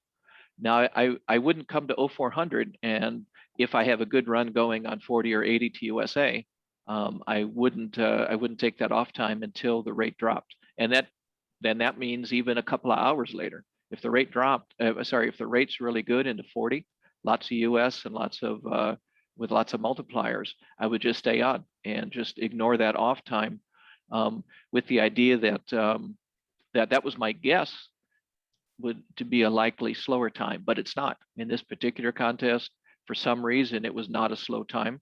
And so I figure there's going to be a slower time sometime later in the contest. So I don't hold myself rigidly to the off times or the on times. So if I, and again, if we had really poor conditions, let's say, and maybe let's look over to the second day, let's say, maybe not the first day, but let's look at the second day. It makes sense to get off at 0400, say my rate's not good. And so I'm off 3 hours and I got on at 0700. And for some reason, I can't make anything happen to either USA or JA in 10 minutes. I would get back off and take another hour off. So I wouldn't consider the off times as absolute, but they are more like suggestions or say likely times to be off. Yeah, a couple of other thoughts here too, Rich. You got to consider capabilities of your station. I'm not going to work a lot of EU on 40 sideband. My station is not there. Whereas Bob XX right up the road, yeah, he can do that. So yeah, always got to think about that. So you know what I do to do this is I will, so first of all, WPX logs and CQ Worldwide logs, and now most ARRL logs are public. I mean, you can't get this year's log, but you can get last year's contest log. So if you know who your competitors are and what similar stations are in the similar region, just download their logs, run it through cab stats, run it through SH5, and figure out what they're doing and when. Just sit there with a highlighter and write down like, oh, I saw, hey, look, their first European was at 1800 Zulu. Okay, then I'll make sure that I'm there. Your station's not exactly the same, but it's just good to help, now analyze a few of these, add close to making something like this. Okay, so how many, I shouldn't ask that question. If we were in the same room, people could raise their hands. It would make more sense to ask how many people make a band plan, so I shouldn't do that. But I'm curious how many people make a band plan. When I was operating from HC8 for many years, I made the band plan maybe for the first 2 or 3 years, and then I stopped because the plan was always the same. Propagation was different, and I had to roll with the punches. But making a band plan for any new location I go to seems like it's worth the effort. One thing I'd comment, Rich, if I may. Yeah. At 0600, 0700, you make, as I said, 20 meters might be open. The benefit of 20 meters over 40 meters is we have it to ourselves. And so there's no frequency fights. So a medium-sized station can run JAs on 20 meters at midnight with no competition, no frequency fights. A medium station cannot run JAs on 40 at midnight. So you're, even though they're half the points, your rate will be more than double, I think. So you gotta look into that and decide for yourself. Yep, I remember that from lots of operations from California. The later openings to J on 15 were really nice because we had it to ourselves. It's a good idea. It's good thinking. Yeah, and you're getting the mults, even though you're not getting the points. Can I make one comment on that? This is Andy, AE6Y2. I have a rule of thumb, which I use by looking at a lot of WPX scores. And although 40 and 80 are double points, that works out to about a 70% advantage. So in other words, if you can run at 100 per hour, well, the DX, let's say you're at DX location, you're running at 100 an hour on 40, that's equivalent to 170 on 20, roughly speaking, because the additional rate on 20, even though they're lower points, does produce additional multipliers. So it's not really 2 to 1 in points. It's really about 70% difference. Okay, good point. I'm not sure that applies to JA though, because you do eventually run out of them. No, I think that's right. They're only, I think, roughly about 100 JA mults, but it applies to the US and Europe. Rich, a comment? Yeah, go ahead. Yeah, looking at this, the thing that strikes me is that USA or Europe are one direction and JA is unfortunately at right angles. So one of the things that would really improve a station, if it's possible, is to have at least on 40 a separate antenna for each direction. And you know, it's just something that not everybody can do, but if you can do it, it certainly will it'll save your rotator, and you won't get cross-eyed trying to figure out which way you're supposed to go. It was fun when I had that. You will again.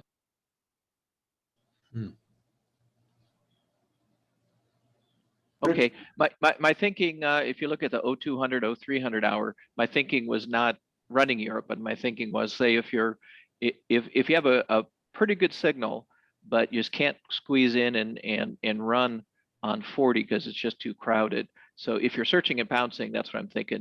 The band will be open to USA and Europe, but I wasn't considering running to Europe. There's very few stations from the West Coast that can run Europe.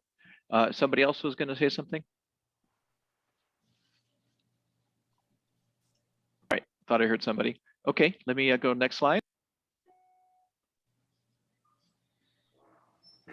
All right. Okay, so I don't know much about multi-op efforts, so I made just a couple of bullet points here, and I was going to ask both Bob Cox and Ken to chime in after I'm done here. But so you try to run on 2 bands whenever possible. Again, you're always running rate for all the reasons we talked about. And one thing I read, I never tried, but I read it somewhere and I thought it was a good idea, is if the rate's a bit slower, try moving 6-pointers from 40 to 80 or vice versa.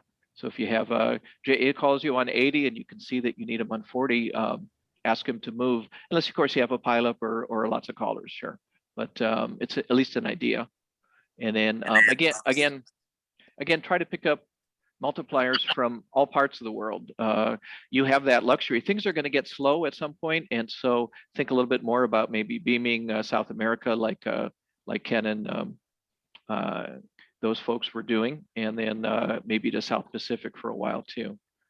So Bob, you want to go first? Well, let's see. In a multi-operation situation, you're obviously each person is on a different band, so it's what you want to do is get the most out of the band as possible, and moving guys between bands in this contest may or may not be worth the effort.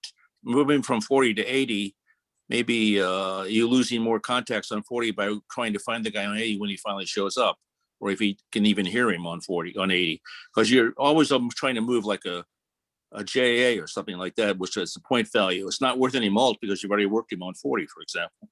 So I would not move too many guys trying between bands in this situation on this contest. In other contests like the ARL or the CQ is certainly worth it. But here you want to maximize the Qs, and 40 is the name of the game. Rich, go ahead. Okay, good. Ken, anything else from you? I don't quite agree with Bob on the passing, at least in a multi-multi situation.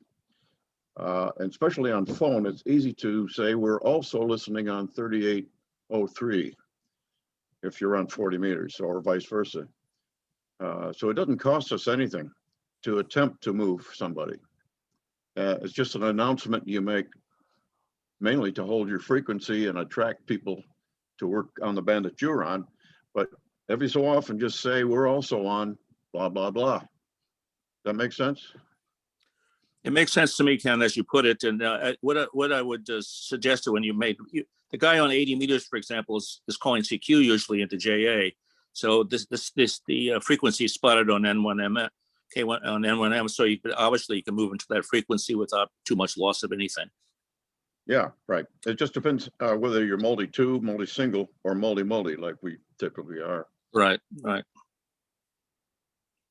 I noticed that there's been some kind of discrimination about 160 tonight.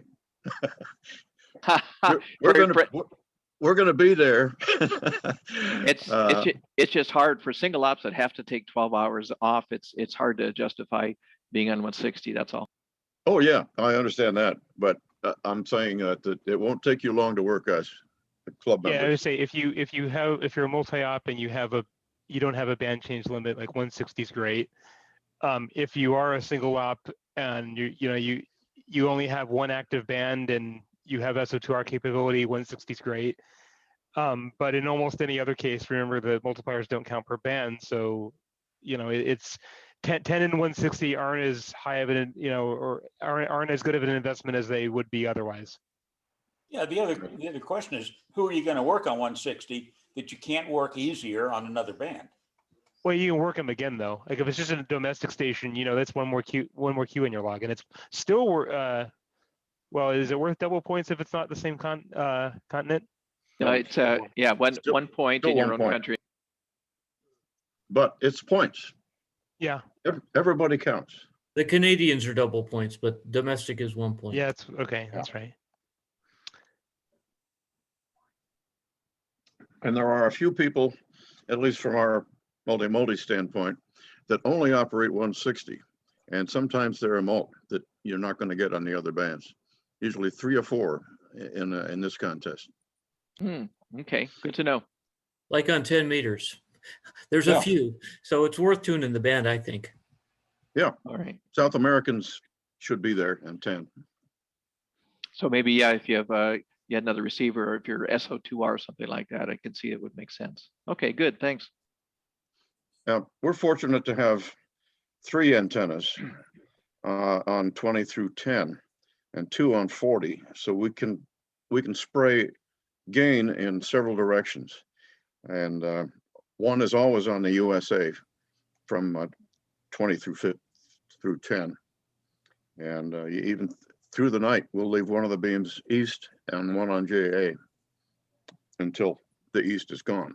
Then we put it all on Asia. Very good. Very good. Okay. A quick summary.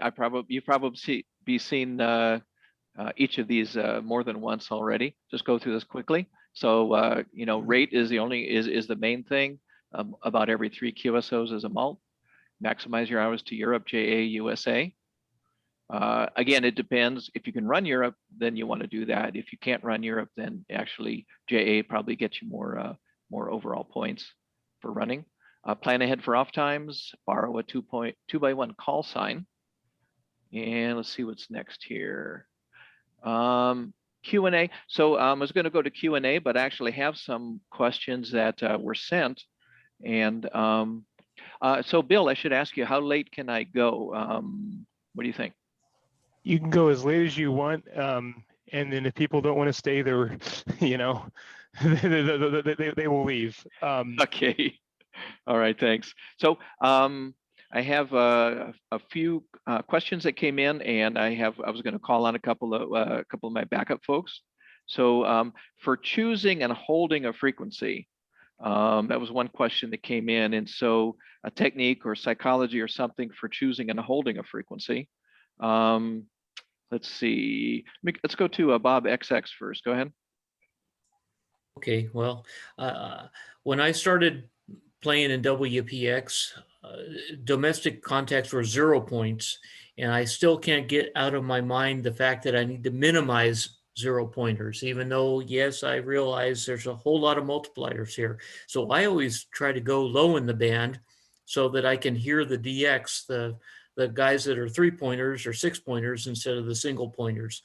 But this may not be wise, but this is what I do. I tend to operate low in the band.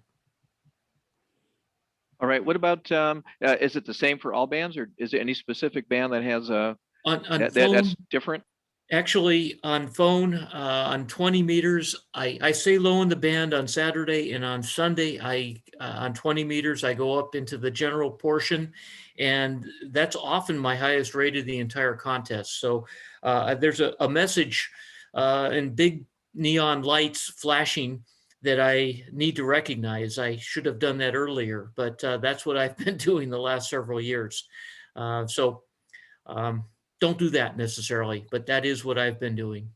Okay. Now, what about holding a frequency? Is there anything, psychology or a technique or something to hold a frequency, try and keep folks from encroaching?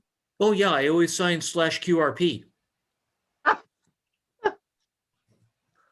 have a different comment. Yeah, what? It's too short. Yeah. Didn't that work? Yeah. Go ahead, Dave. Yeah, my comment is sound like N6KT. A lot of people have commented that when you're on a frequency, you sound like you own it. It also helps to be loud, but I think that there's really a psychology of sounding like you're serious about it. You're moving on. You're not, bantering with anybody.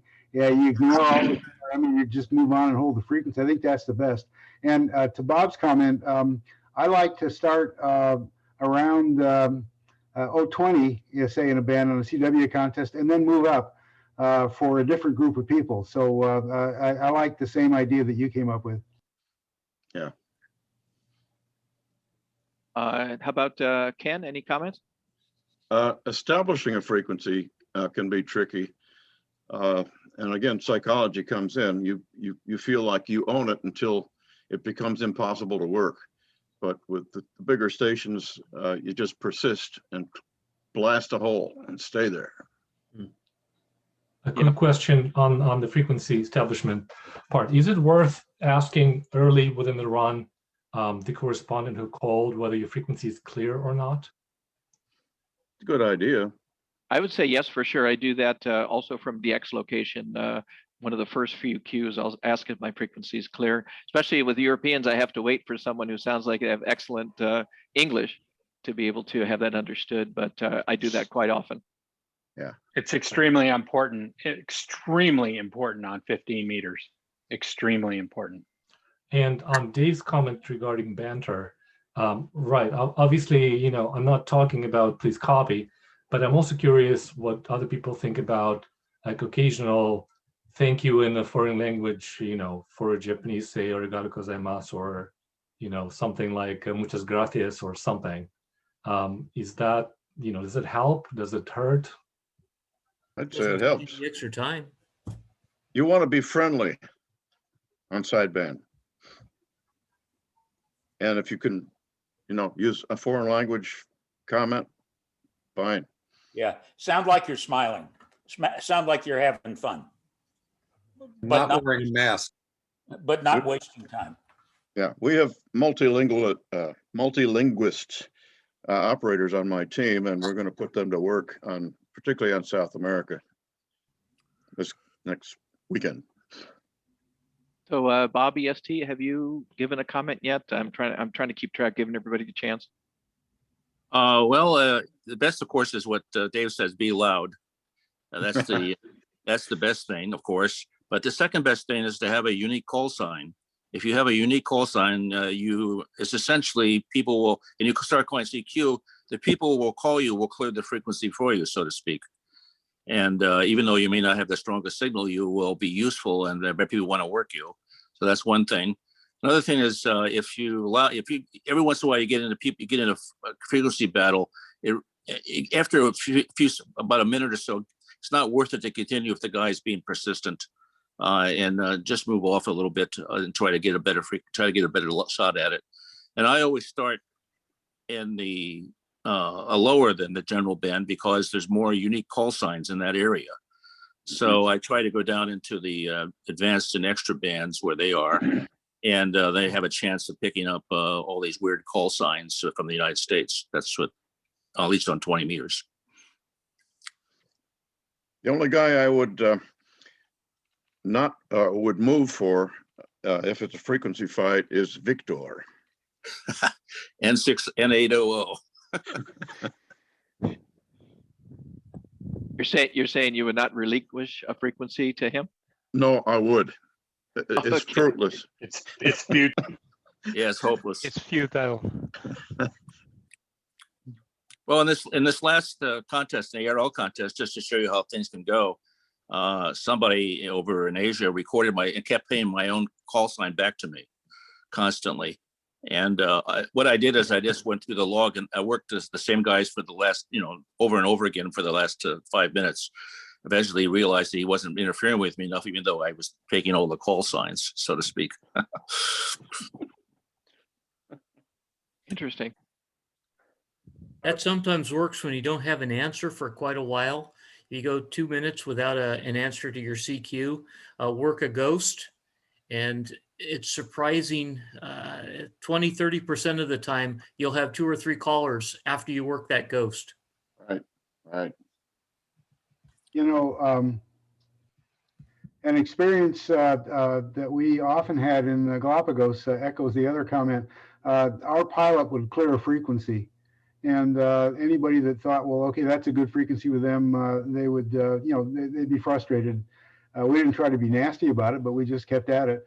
And Dennis, the comment about multilingual hellos and goodbyes, I think that's wonderful, but I often hear people wasting time, and recordings of Rich are the best training that you could ever have. I sat next to Rich in 1994 at EA9 UK, where we took first in the world, and it was a master class between Rich, Trey, N6, Jim Niger, and Billy OH2MM. I couldn't have picked a better group to learn from.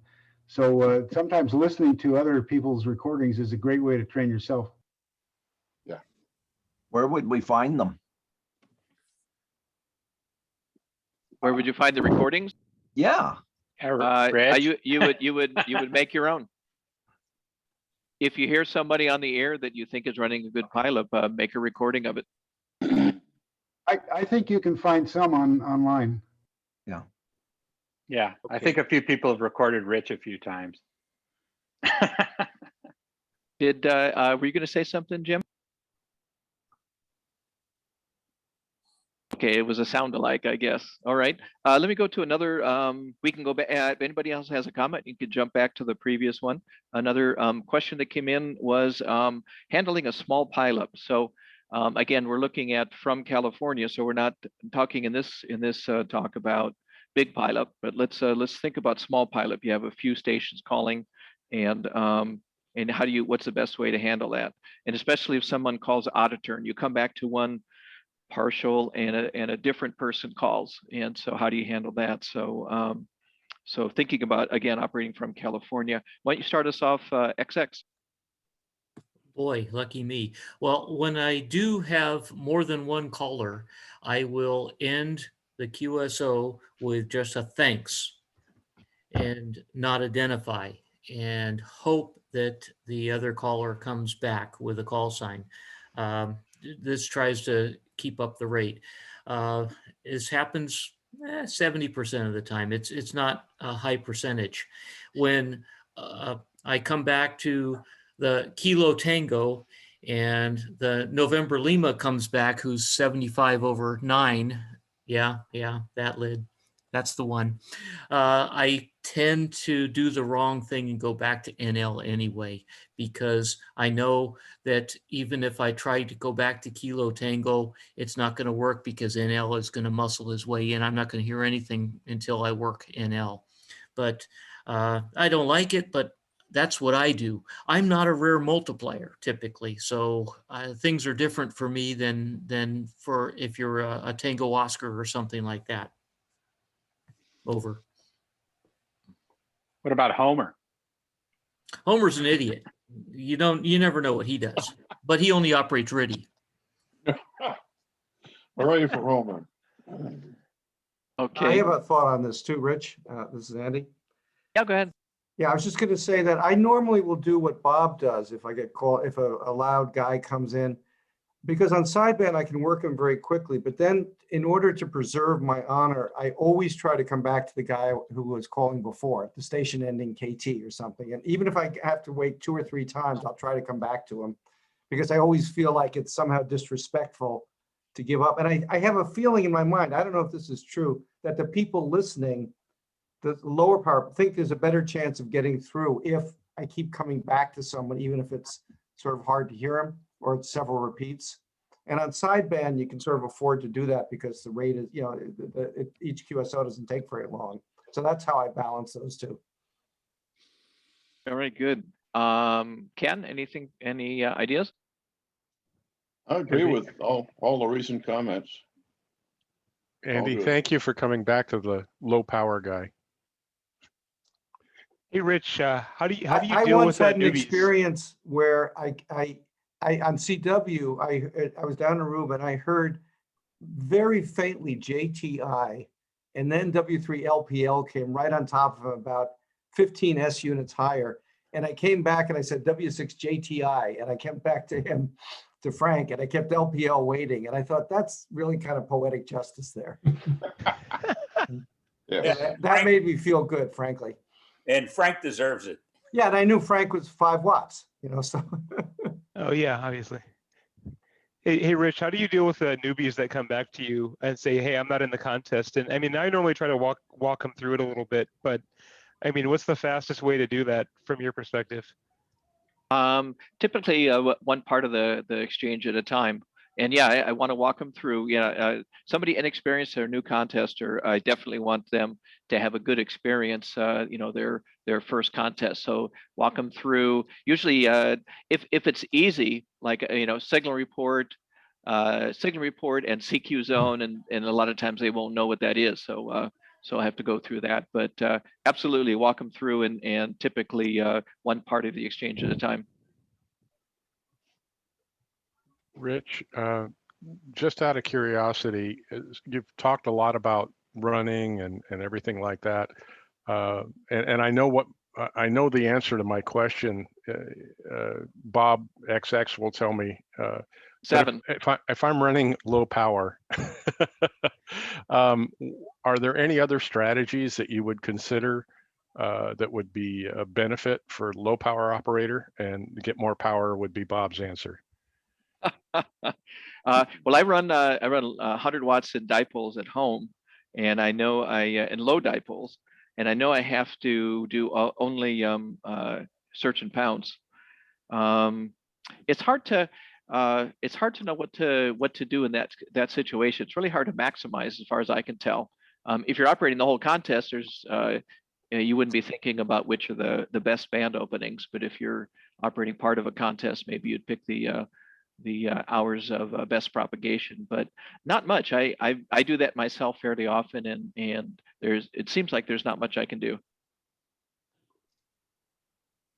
Hey, Rich, I have a comment and then a question to add on to that comment. I know I may have missed it, but when we were on the conversation briefly on linguistics, and this is a sideband contest, and as somebody that's spent a great deal of time on 15 meters trying to copy sideband contacts from JA with 5 to 50 watts, did we talk a little bit about using the SuperCheck partial database to help you kind of decrypt the noise on that?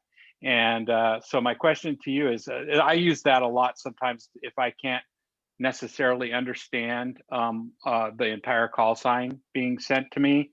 And do you have any comment on that? And what strategies and techniques do you use to get through those? I would say I don't use super check partial much. And in fact, for many years, up until just a year or two, I didn't use it at all. Didn't even look at it. Didn't even have it up. To kind of challenge myself to get the call sign myself. I've used it a little bit since then. It helps once in a while.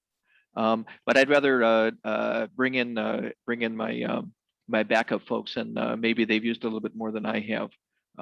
So let maybe start with Dave this time. I was trained when I ran a company to answer a different question. I wanted to go back to the question of how do you CQ when the rate is very low, and the answer to that is a queuing theory rate question, and you want to have longer CQs because in your imagination there's this bunch of bees that are flying by in the band, and you want to have the call going out to them as they swing by. And if you have short CQs and long pauses, they may tune right past you and not even notice you. So you do change your CQing technique for a small pileup. As far as the question of what to do if you're low power, when I used to tow a race car cross country and had a mobile in my car, that was a real experience for that. And I learned never to call anybody that wasn't loud, because I was wasting my time. And so that's one thing on that. Remind me what the real question was. I think it was how much and how often, whatever, how helpful is super check partial? Oh yeah, well I have often used it, but I only do it if there's some real question about whether I can copy the call, not as a habit, because I think it just takes extra time away from your attention, especially if you're doing SO2R. One of the things that relates to that is how to reduce the noise level at your station if you can. And although I have to admit I don't have one, haven't for years, receiving antennas are a very inexpensive way, if you can optimize it, to try to get rid of some of the noise. I've even gone so far as to, I just recently purchased some of the static charged whisks that go on the back edge of an airplane to put on top of our tower, so that in the odd times when we have wind with rain in it and you can't hear a thing, that will fix it, I think. But reducing the noise in your station is certainly worthwhile. Okay, how about EST? You use super check partial, and how does that work for you? Well, it's like Dave, I'll go back to the previous question, or maybe a question and a half ago, but something when two people call you, if somebody's like overwhelms you and they like there's there's another guy there or maybe another two guys there, I always 100% I work the last guy here, and I always will say on the other stations, please stand by. Then I'll say the guy's call, and usually almost always the other guy stand by, and then they call me. Then I thank them for standing by.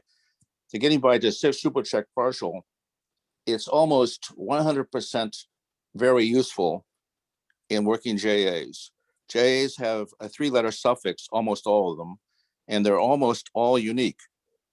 Having checked logs for a long time, I know that almost 95% of all JA suffixes are unique in the contest.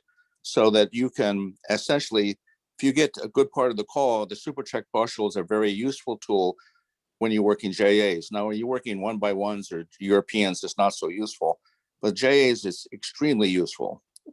Rich, go ahead. All right, very good. I agree. Say, Rich. Yeah, is that Don? Yeah, hi. Quickly, just a quick follow-up to Don GHA's question for the low power stations. Don, hope things are going well over there in Santa Cruz. So as low power, yeah, we spend a lot of time searching and pouncing. It's hard to compete against some of the bigger guns on 20 meters in the middle of the afternoon. But Don, you'll find towards the end of the day on 40 and or 80, where we can maximize some of the local contacts. You can try to find an open spot on 40 or 80, Don, for a small amount of time and call CQ successfully on 40 and 80 and pick up some of the locals, Don. it's beneficial. Thanks. Comment to that. The statistics of who's going to be on, everybody pointed out that after a while, the population kind of peters out. That's your time if you're low power. People are looking for somebody new, and some of the people who have big signals have gone into their. You have to have a different band plan for low power. Yeah, they are. Yeah, that's right. We've identified a unique call sign as advantageous, and in general, when we make the local contacts effectively, quote unquote, local on 40 or 80 towards the end of the day, there is good opportunities for low power stations to maximize in CQ during those periods. Yeah, that's a good point. Yeah, if you're low power, you want to do the opposite of what the high power guys are doing, at least for some part of the contest, and you want to be on when they're likely to be taking off time. Yeah, in fact, my station doesn't play all that well to Europe, especially on sideband. So I'm going to try to work 20 into Europe on the second day of the contest, not the first. But I'll make a big point of being bright and shiny on into JA the first day. And that could also go for working 40 meters into Europe on the second day. Yes. What I find on CW contests that I can work Europe a couple of hours before sunset on 40, and then an hour later do the same thing on 80, and just search and pounce up and down the band. One of the things you want to be sensitive to as a low power station is what frequencies are the E layer we're active for. So you want to be, say, for example, on 40 meters until the time maybe when the E layer crumps out, at which point now you're competing with more people. But when the E layer is dominating over the F layer and you're only short, you may get a lot of West Coast mults that you're the only one they can hear because they don't have F layer either. Well, that's an idea. So the E layer, so that's about sunset to an hour or two after sunset. Yeah, typically. I mean, you can actually, if you're hot for it, you can look online and see what the E layer MUF or the E layer vertical incidence frequency is. But that's the reason, as I mentioned, why suddenly around 8 o'clock the band goes long. It's because the E layer MUF has finally dropped below 40 meters, or then later it'll happen on 80. But while the E layer is active, you're kind of in a smaller room. So for low power, that's something to be alert to. And I highly recommend W3LPL's talk at the recent Contest University. It's online. That's the other question, Rich. Yeah, Barry, go ahead. So on this contest, I contested Rich's WC6H Wheeler multi-2. And so on where it gets ready, so we do 4-hour shifts around the clock. So what's tough is in the late night when the static crashes come in, and you're plugging everything in and you got all the filtering and the beverages. It's really a question of fatigue in relation to staying with the program. And having said that, like, I'm trying to figure out how do you deal with the fatigue factor, both the physical fatigue, the mental fatigue, the static crashes, and we make more cues, we make more points during that quotes not very good rate because there's so much, it's 6 pointers. So it's kind of a question of more of a fatigue question during that particular late night, slowish, static crashy time. Any thoughts on that? Yeah, I like. I would think so. If I've got 4 hours on, and I have a 4-hour on stint, and and an hour into it, I start feeling fatigued, and this is no fun. Again, I'll look forward to when I can get off, and I'll say, okay, I can handle this for another 3 hours, and it's going to be hard and grueling, and there's something, there's something to learn from it. There's something interesting going to happen. I don't know what it is, but somewhere in the next 3 hours, something interesting is going to happen. So I try to force myself to have a positive attitude, and also, knowing that, hey, in 3 hours I'm getting off, and I'll put whatever I can into those 3 hours. A different question, Rich? Does anybody else want to chime in on that one? I had one comment about the super check partial. Probably a lot of people know this, but just to, in case somebody doesn't, at least the way I use it is, you get a call sign ABC, and it's a JA. You see the super check partial says it's JA1 ABC, and you could say, ABC, what's your prefix? And then you go back to him, and then he comes back to you again. Or you could say, is that JA1 ABC 593? And then they'll say, yes, that's right. They'll usually correct you if you got it wrong, especially the JAs. Yeah, I would do it slightly differently. If JA1 ABC is the only one, I would give him the full call sign as if I got it, JA1 ABC 593, and if it's wrong, he'll correct it. If it's right, he'll just give you the exchange. You'll save a few words and you'll save yourself some time. Okay, thanks. Or often they just won't even return or answer you. So, Yeah. One thing that I don't know if a lot of people also know, if you're using N1MM or a lot of other loggers and you put a question mark in one part of the call sign and then you fill out the rest of it, it'll narrow it down and it'll usually tell you what letter you're missing. At least in the super check partial window. Say that again, Bill. So if you're typing in a call sign, and I mean, I know N1MM does this, and I know a few other loggers do it as well. But if you are only missing like a specific letter of the call sign, or you have an idea of what the format is, if you put a question mark there instead of just typing the suffix, it'll fill that part in for you a lot more reliably than if you just type in the suffix or nothing else. Yeah, so it's a wildcard. Good idea. Yeah. I had the wildcard not work for me in Stu Perry quite a bit, and N1MM. It's always worked really well for me personally, but I use it on 160, either phone or CW, especially with the JAs, because your signal to noise is the worst on that band, and it just takes each QSO, especially to Japan, is rough unless you're working Aki or DQH. I understand. I'm just saying it didn't work. Huh. Yeah, we just have to take a look at that and find out why. Well, Steve, you have to get at least one of the letters right before to fill it in. Thank you. There you go. Another subject that hasn't been brought up is single band entries. For those who might have a really good single band antenna system or location, that's a good category, and it doesn't ruin the rest of your week, especially if you have a job. 40 meters is open all day long, by the way. And again, we have the luxury of having a station on 40 all day long as we can get somebody to man it. And it's 200 to 300 QSOs. Especially if we have one of our YL operators, because there's guys hanging out on 40 meters all day long. So single band 40 is what I'm sort of pointing at.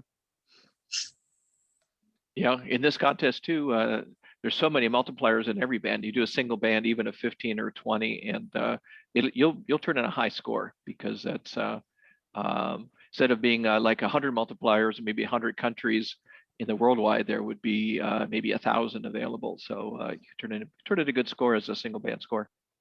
Yep. So I got a question. TV Bob. Can you help me find my microphone? No, the real question is, when do you give up on a guy? Is it you're too weak? What do you tell him? Well, if I know it's you, I give up right away. Call me when you hear me louder. It's hard to know. I think it depends on the rate. Even when you got good rate, I would probably try 3 times. Try a second and a third time, let's say, and then say, please call later. If the rate's kind of slow, I may try, another 1 or 2 times. And I think somebody else mentioned it, which I think is true. Maybe it was Andy that mentioned it, is that if there's other folks listening and they hear you struggling and spending the time to work somebody, they may be more inclined to work you. They may say, well, I'm weak too, but this guy tried really hard to pull out this weak one. And it's kind of psychologically, I think it can be helpful. So that's kind of my rule, is maybe 3, but then I break the rule once in a while when it's kind of slow. Thanks. Yeah. Another question, Rich. Oh, go ahead. Yeah, is that Denny? I would just say here, I agree completely with Rich about, giving the guy 3 or 4 chances. But when I can't work him, then I say, call me when you hear me louder. All He right, might hear maybe you really loudly. You might not hear him very loudly because he's running low. He's running like 5 watts.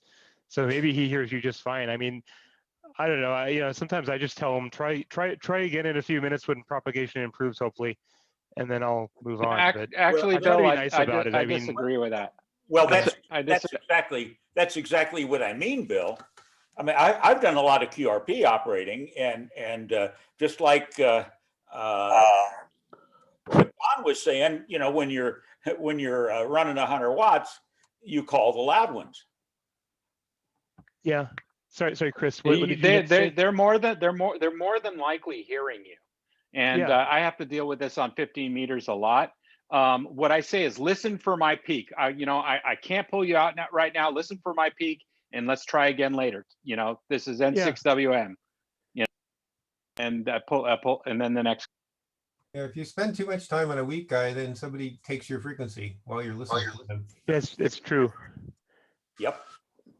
Well, and just try. I usually tell them to try again, and I even kind of have an idea what the QSB wave of the band is. Like if I know that it's people are fading in and out every minute and a half, then I'll say try again in a minute and a half or something like that. Yeah, try again in 45 seconds. Yeah.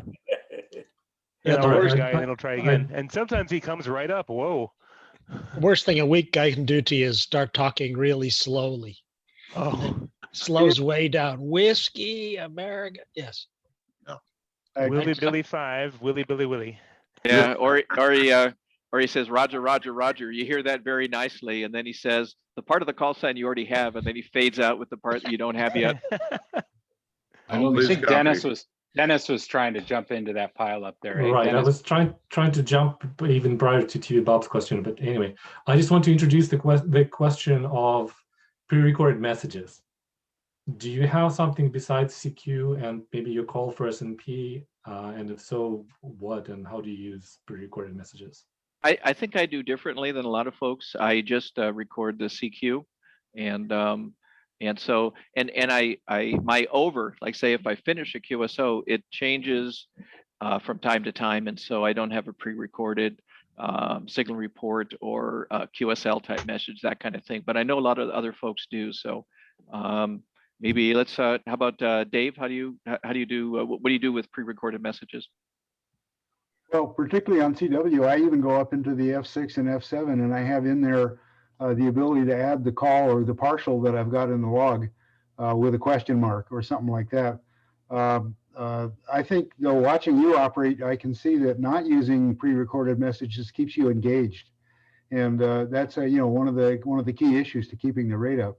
The issue about not losing your pileup, the way to do that I've always tried is to keep my signal on the air by asking for just one little bit at a time, even if the guy is drawling about where he is in South Kentucky or something like that. Break in, get your signal in there, and hold the frequency, and then make sure to get his data bit by bit if you've got the patience.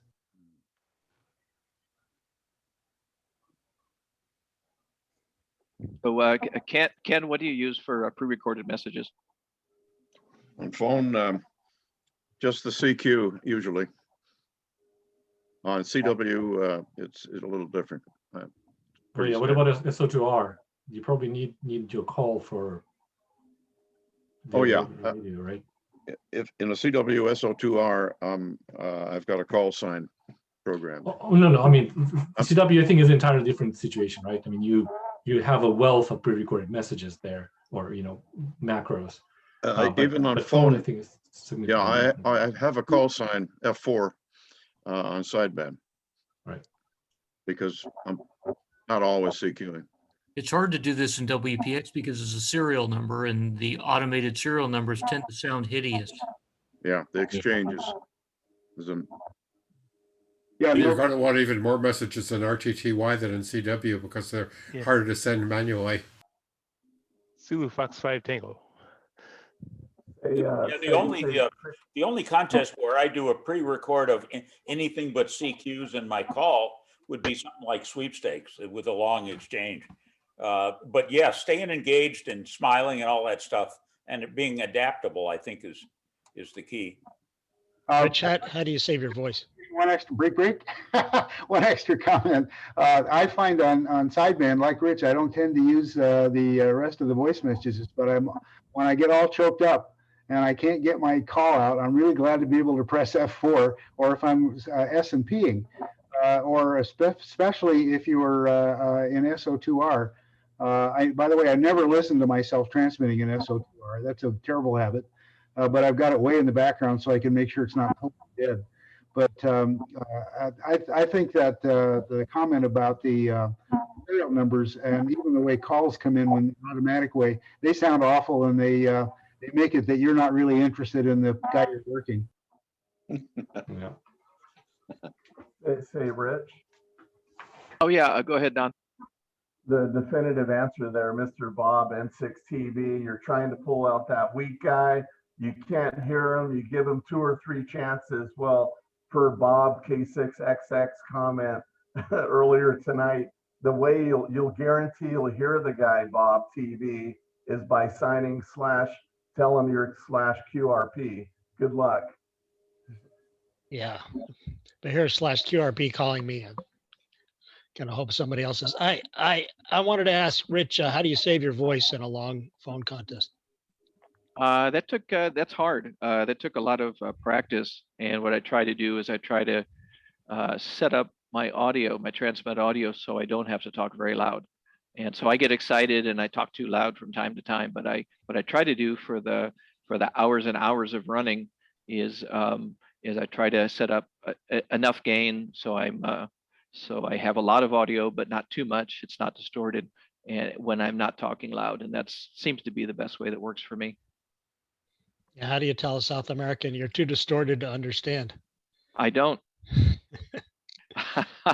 I don't think I've ever worked in South American that was too distorted I couldn't understand it. Somehow and maybe I have an ear for it because I speak some Spanish, and I've been doing a lot of contesting that includes a lot of running hours and hours of DX stations. So maybe I have a little bit more of an ear for it, and I just try and guess it. Very often, you'll get 4 out of 6 letters, and you might have to guess at the 2 that you're missing, but you guess a few times and likely to get it. It's hard. You can't even ask somebody whose English is not so great. Can't even ask him to use a different phonetic. You might not understand that. So just try your best. There's been some loud South Americans that are so distorted they have so much processing on that it takes me 3 minutes to figure out what their call sign is. It reminds me of an Italian. I won't say the call sign. A 2x1, I think, Italian. And I was tuning the band, searching and pouncing. This was decades ago, and I tuned across him, and he was calling CQ, and they had the CQ message set so fast that I couldn't get his call sign. He was in the clear, and his phonetics, he was saying them so fast I couldn't get it. And I tried like 3 or 4 times, and I just tuned on. I didn't know what his call sign was. He was not getting any answers, and he kept running this super fast CQ message with phonetics, spoken way too fast. It says something about throughput, because every now and then I get a person. I'm a small station at home that is so fast I can't get it. So somehow rate, but correctness and throughput is a magic piece, I think. Yeah, I think Dave was alluding to that too. If you have 20 people calling, you can talk faster than if you have 0 people calling, and you're going to want to talk definitely, slower in your CQ to attract people that may be tuning by. But also, it doesn't make sense to be speaking so fast that somebody maybe who's a less experienced contester is maybe even turned off by somebody who's CQing so fast it's almost impossible to get it. But if you have 20 or 50 people calling, there's going to be some high level contesters in there, and you can talk as long as it's clear enough. You can talk fast enough that some of them will get it just fine. I think there's something that I see on phone. I don't know if it's different on CW, and that is not necessarily the how fast to do it, but how quickly I press CQ again. And I noticed that sometimes, if it's a slow band, if I take longer to press CQ, you know how the auto CQ for so many seconds, sometimes having a little more space, those shy guys will come out of the woodwork because you have a little bit more time. You ever notice that? Yeah, I have. Yeah. Hey, Rich. Do you so when you have a loud guy calling you either stateside or it's just a really loud signal, do you tend to drop the phonetics when you come back to them just for speed, or do you what's sort of your philosophy on that? I guess I drop the phonetics when I'm sure I have the call right. Yeah. Yeah, comment on that.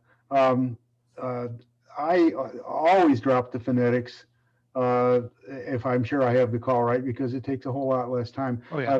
A comment, Rich, a comment that you made about getting part of the call. Watching Trey win CW Sprint from this station over and over again, I noticed that he knows all the people, and the calls aren't strange to him. And the same thing with N2NL when he won from here. He had taken the time to learn who was in the contest. Now, with WPX, it's a lot harder, but it's certainly worth looking at who are the contestants that have been in there year after year. They're in all the write-ups, and you can go do a little research and maybe even learn the top 100. Yeah, it's a good idea. It's a good idea.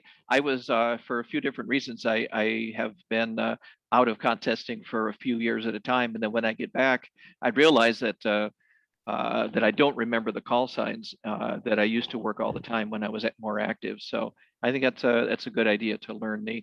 Maybe what do you think? Reading a contest write-up, just reading through the line scores and looking at some of the call signs. I don't know. That's the best super check partial right there. Did somebody have a question? Yeah, K6ST. I have a question on settings in the radio, not any particular radio. When you're running, let's say it's a big station, so it might be different on a small station, and maybe you can answer both ways. So I work both. On the receive side, is there any particular settings you do, on the receiver, more or less than others?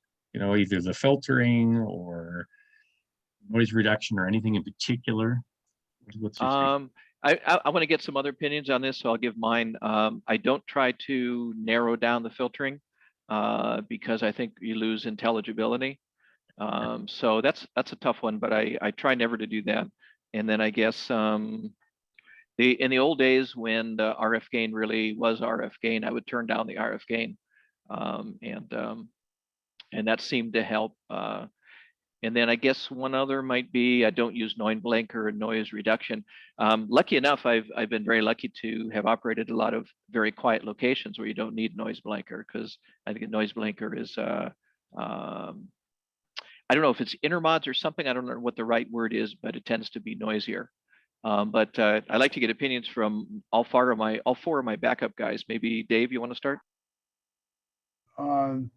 Yeah, well, first of all, noise blanker, the way most noise blankers work, with one exception that's been out of production for 50 years, is they bring in all the crap from all around in the band, and you hear it. So I've never been able to use a noise blanker in a contest unless there's only one signal on, especially with locals like Bob. But we're pretty loud to each other. Likewise. The question of receiver settings brought to mind a comment we found at the HCH station, and in other situations. There was a big variation from rig to rig in how well they handled a very crowded pileup. And darned if it wasn't the TS930 that's the all-time champion of digging down into a pileup. Nothing has ever equaled it. I don't know why. I think because it was just a sweet spot in the design cycle of what they had to use. But I don't tend to turn the RF gain down, but I do crank the bandwidth in a little on sideband, but not on CW, because I want to hear people that are off frequency. You use slow AGC, Rich? Yeah, I use slow AGC. for phone, CW, I'm not competitive, but I still use slow AGC. But how about XX, receiver settings? Well, the one that I universally never use, besides a noise blanker, is noise reduction. Noise reduction, the digital noise reduction never seems to give me any benefit.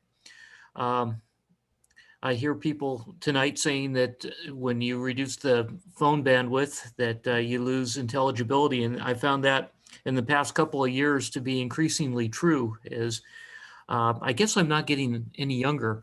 My ears are definitely getting worse, and I no longer can tell the difference between in a JA accent, a 2 and a 3, if I'm at a 1.8 kilohertz bandwidth.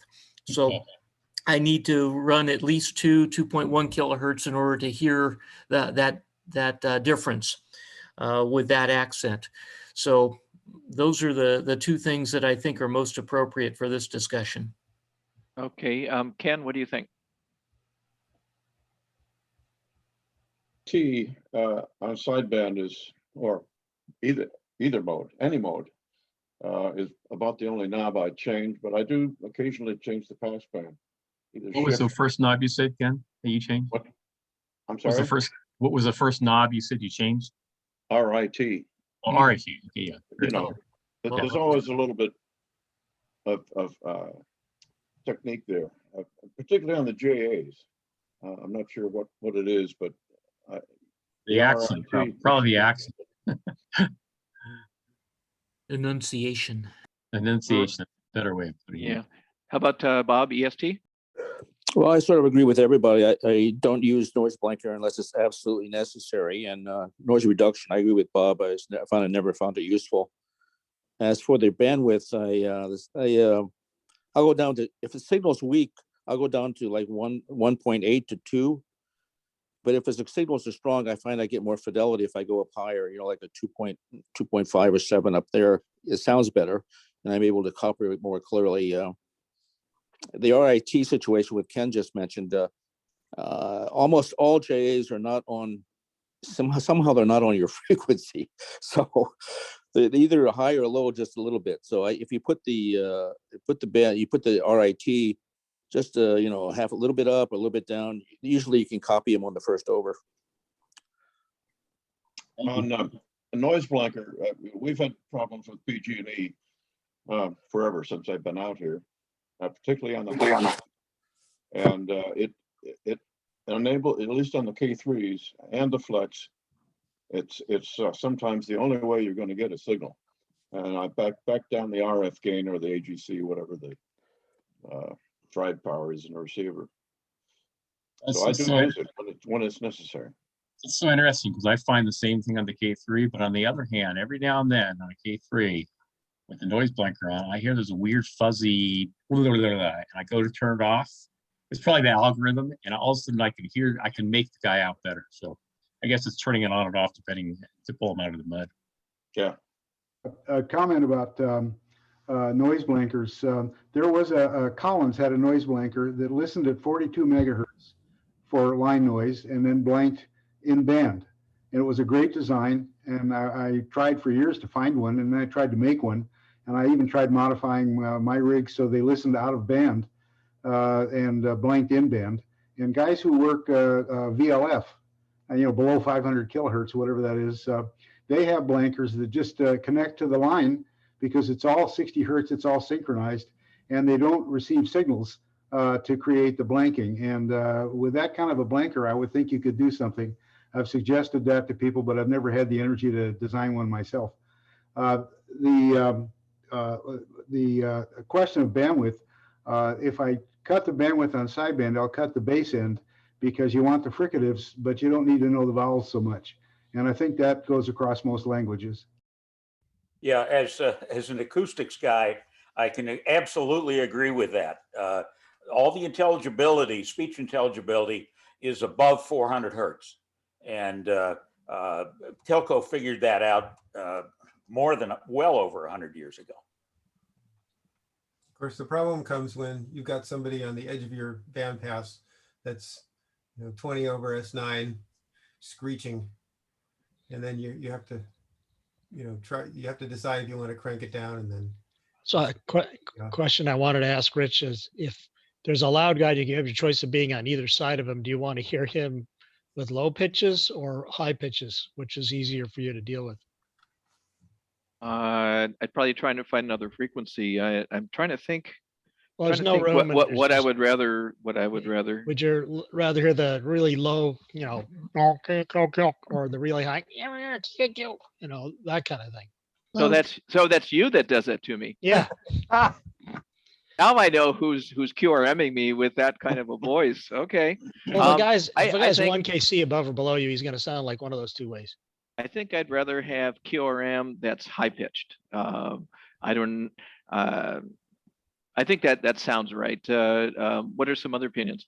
Easier to use the high cut than the low cut. I don't cut it. I just put up with it. That's hard. I do the cutting in my mind. I use either mode of the bandwidth control when there's maggots in my passband. WD6T coined that phrase. I like it. A comment I wanted to make, the very best filter is in your head. And I've often seen people try to make the equivalent with some electronics, and it's never as good as what a well-trained operator can do between their ears, as Ken is signaling.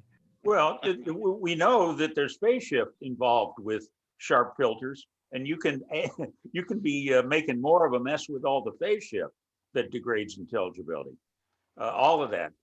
What is possible, though, what I've done with the K3 receive equalizer is to get rid of low end when I'm trying to copy somebody real weak, or who is has well, maybe is transmitting poor intelligibility, and that can help. Kind of the opposite on CW. I'd rather hear him low pitched.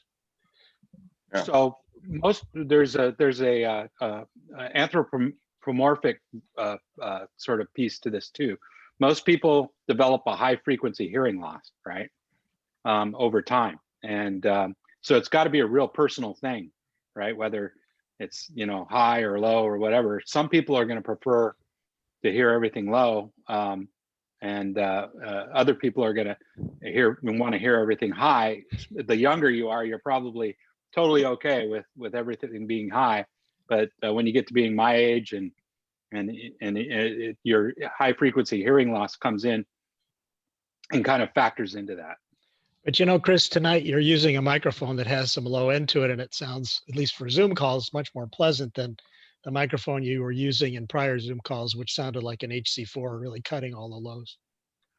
We're not talking about this is the pleasant. Apple. We're talking about what is getting the message through.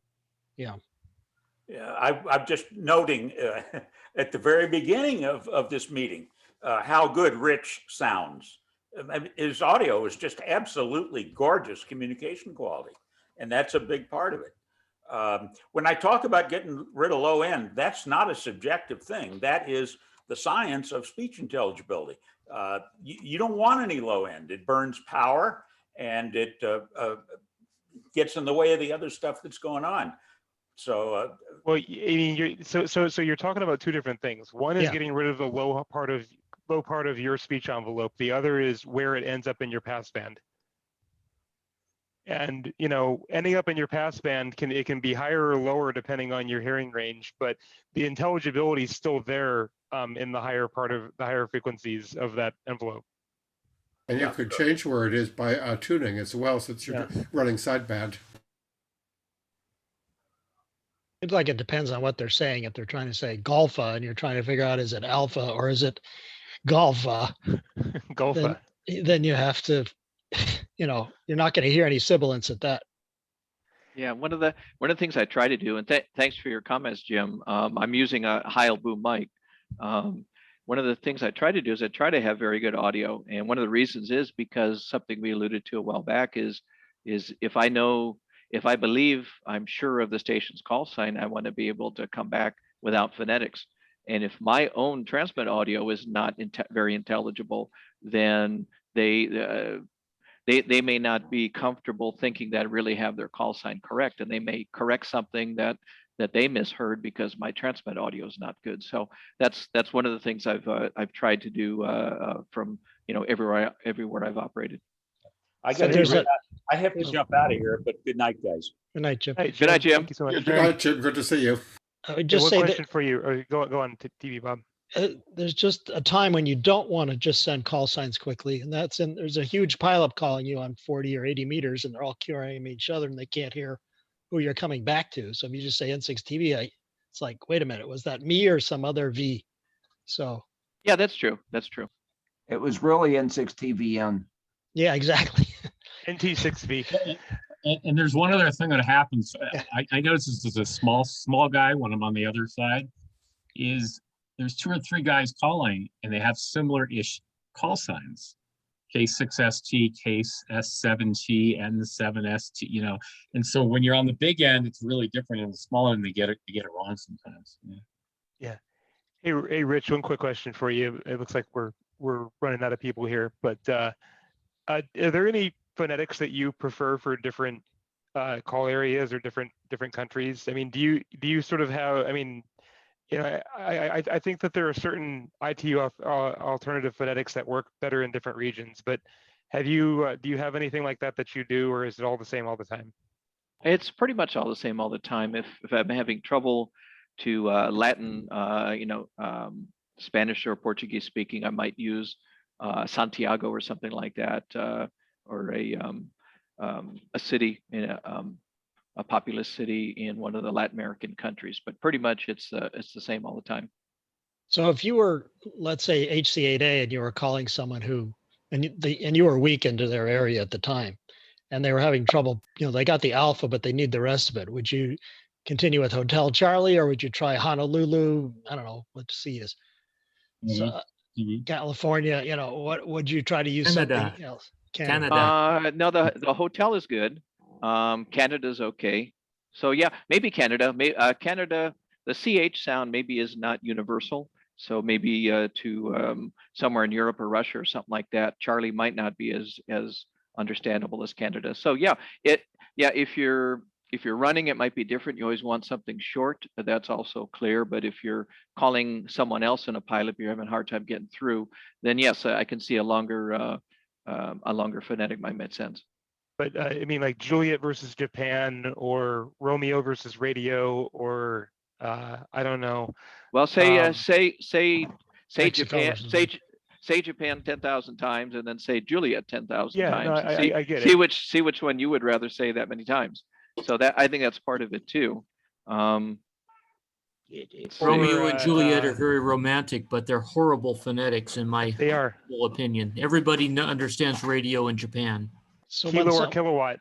So when someone calls you with the really long phonetics, like, Washington, America, Honolulu, 6, whatever, do you repeat back what they said to you, or do you use their shorter phonetics you're used to? I change it to shorter. Okay. Yeah. I have 3 variations of the letter O. I'm in the RAC contest, it's Radio Ontario. Oh. Or it's Radio Ocean, or if it's generally Radio Oscar. So it varies, depends on the contest. Yeah, that makes sense. But radio, it's always radio. Was that Suraj?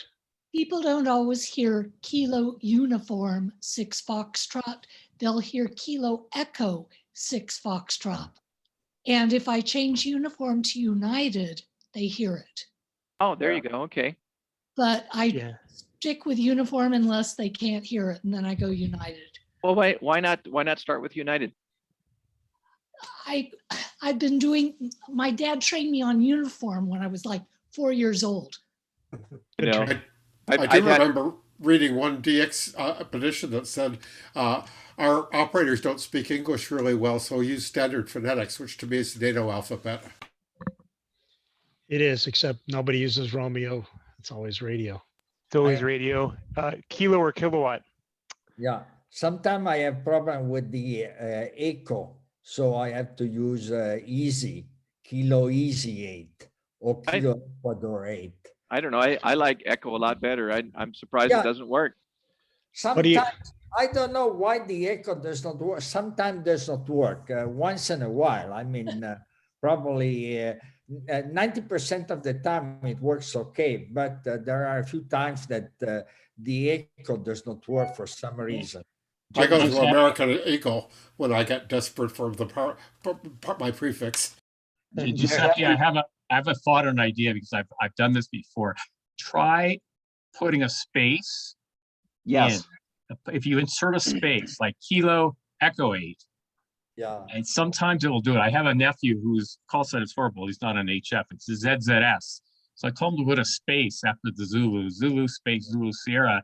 Crappy call, but all of a sudden they hear him. So try inserting a space a little bit and see if the cadence changes it. Yeah, okay. Barry is right. The Fox because- Tango has never been a problem. The Kilo and the Fox Tango normally are not a problem. It's the echo. Sometimes You tend to say the echo as if it's an afterthought. I've listened to you quite a bit, and it's Kilo Echo 8 as if you're running everything together. So Barry is right. Add spacing.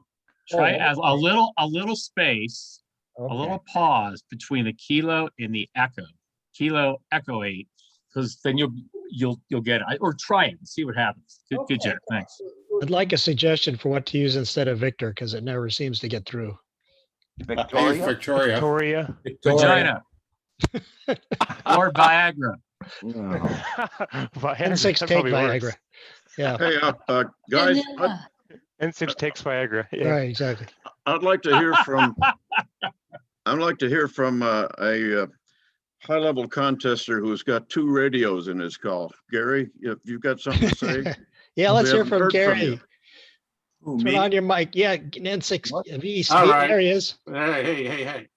VA7RR. Hello there, Bob. Good to see you, Gary. It's been so long. How many years Right. since you've been to the Bay Area? Actually, I was there last year. Well, you didn't call me. That's true. That's true. Just been listening to all you guys. This is my first NCCC meeting since 1989. What took you so long? What took me so? Yeah. Oh, well, I just wanted, I just didn't, and I wanted to hear Rich's presentation, so I downloaded Zoom last night. And No, what took you so long to be in an NCCC meeting again? I don't know. Just not in the area. Well, if you do come back to the Bay Area, please let us know.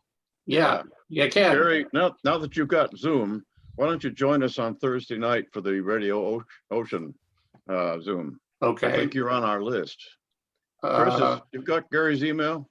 Yeah, I'm pretty sure I do. Okay. Yeah, I'm sure that would be very interesting. I'm always watching, Ken, I'm watching you guys' performance, and especially with Bob Cox on 20, and I've been doing a lot of 20 from here. And it's fun to see how we compare and how the multipliers go, because things are a little different operating from British Columbia. That's for sure. Are you operating from a home station or somebody else's? For the last year or so, I've been here most of the time, and have found that my 20-meter antenna works really, really well. What is it? 4-element force 12 at 65 feet. Cool. Yeah. Where are you located exactly? I'm in Port Coquitlam, and that's a suburb of Vancouver. Okay. It sounds like we're flipping into street corner mode, and if we're going to, I just wanted to thank Rich for a phenomenal presentation. Thank you so much for taking the time to share with us. Thank you so. Yeah. Right. For those who don't know, Gary was an early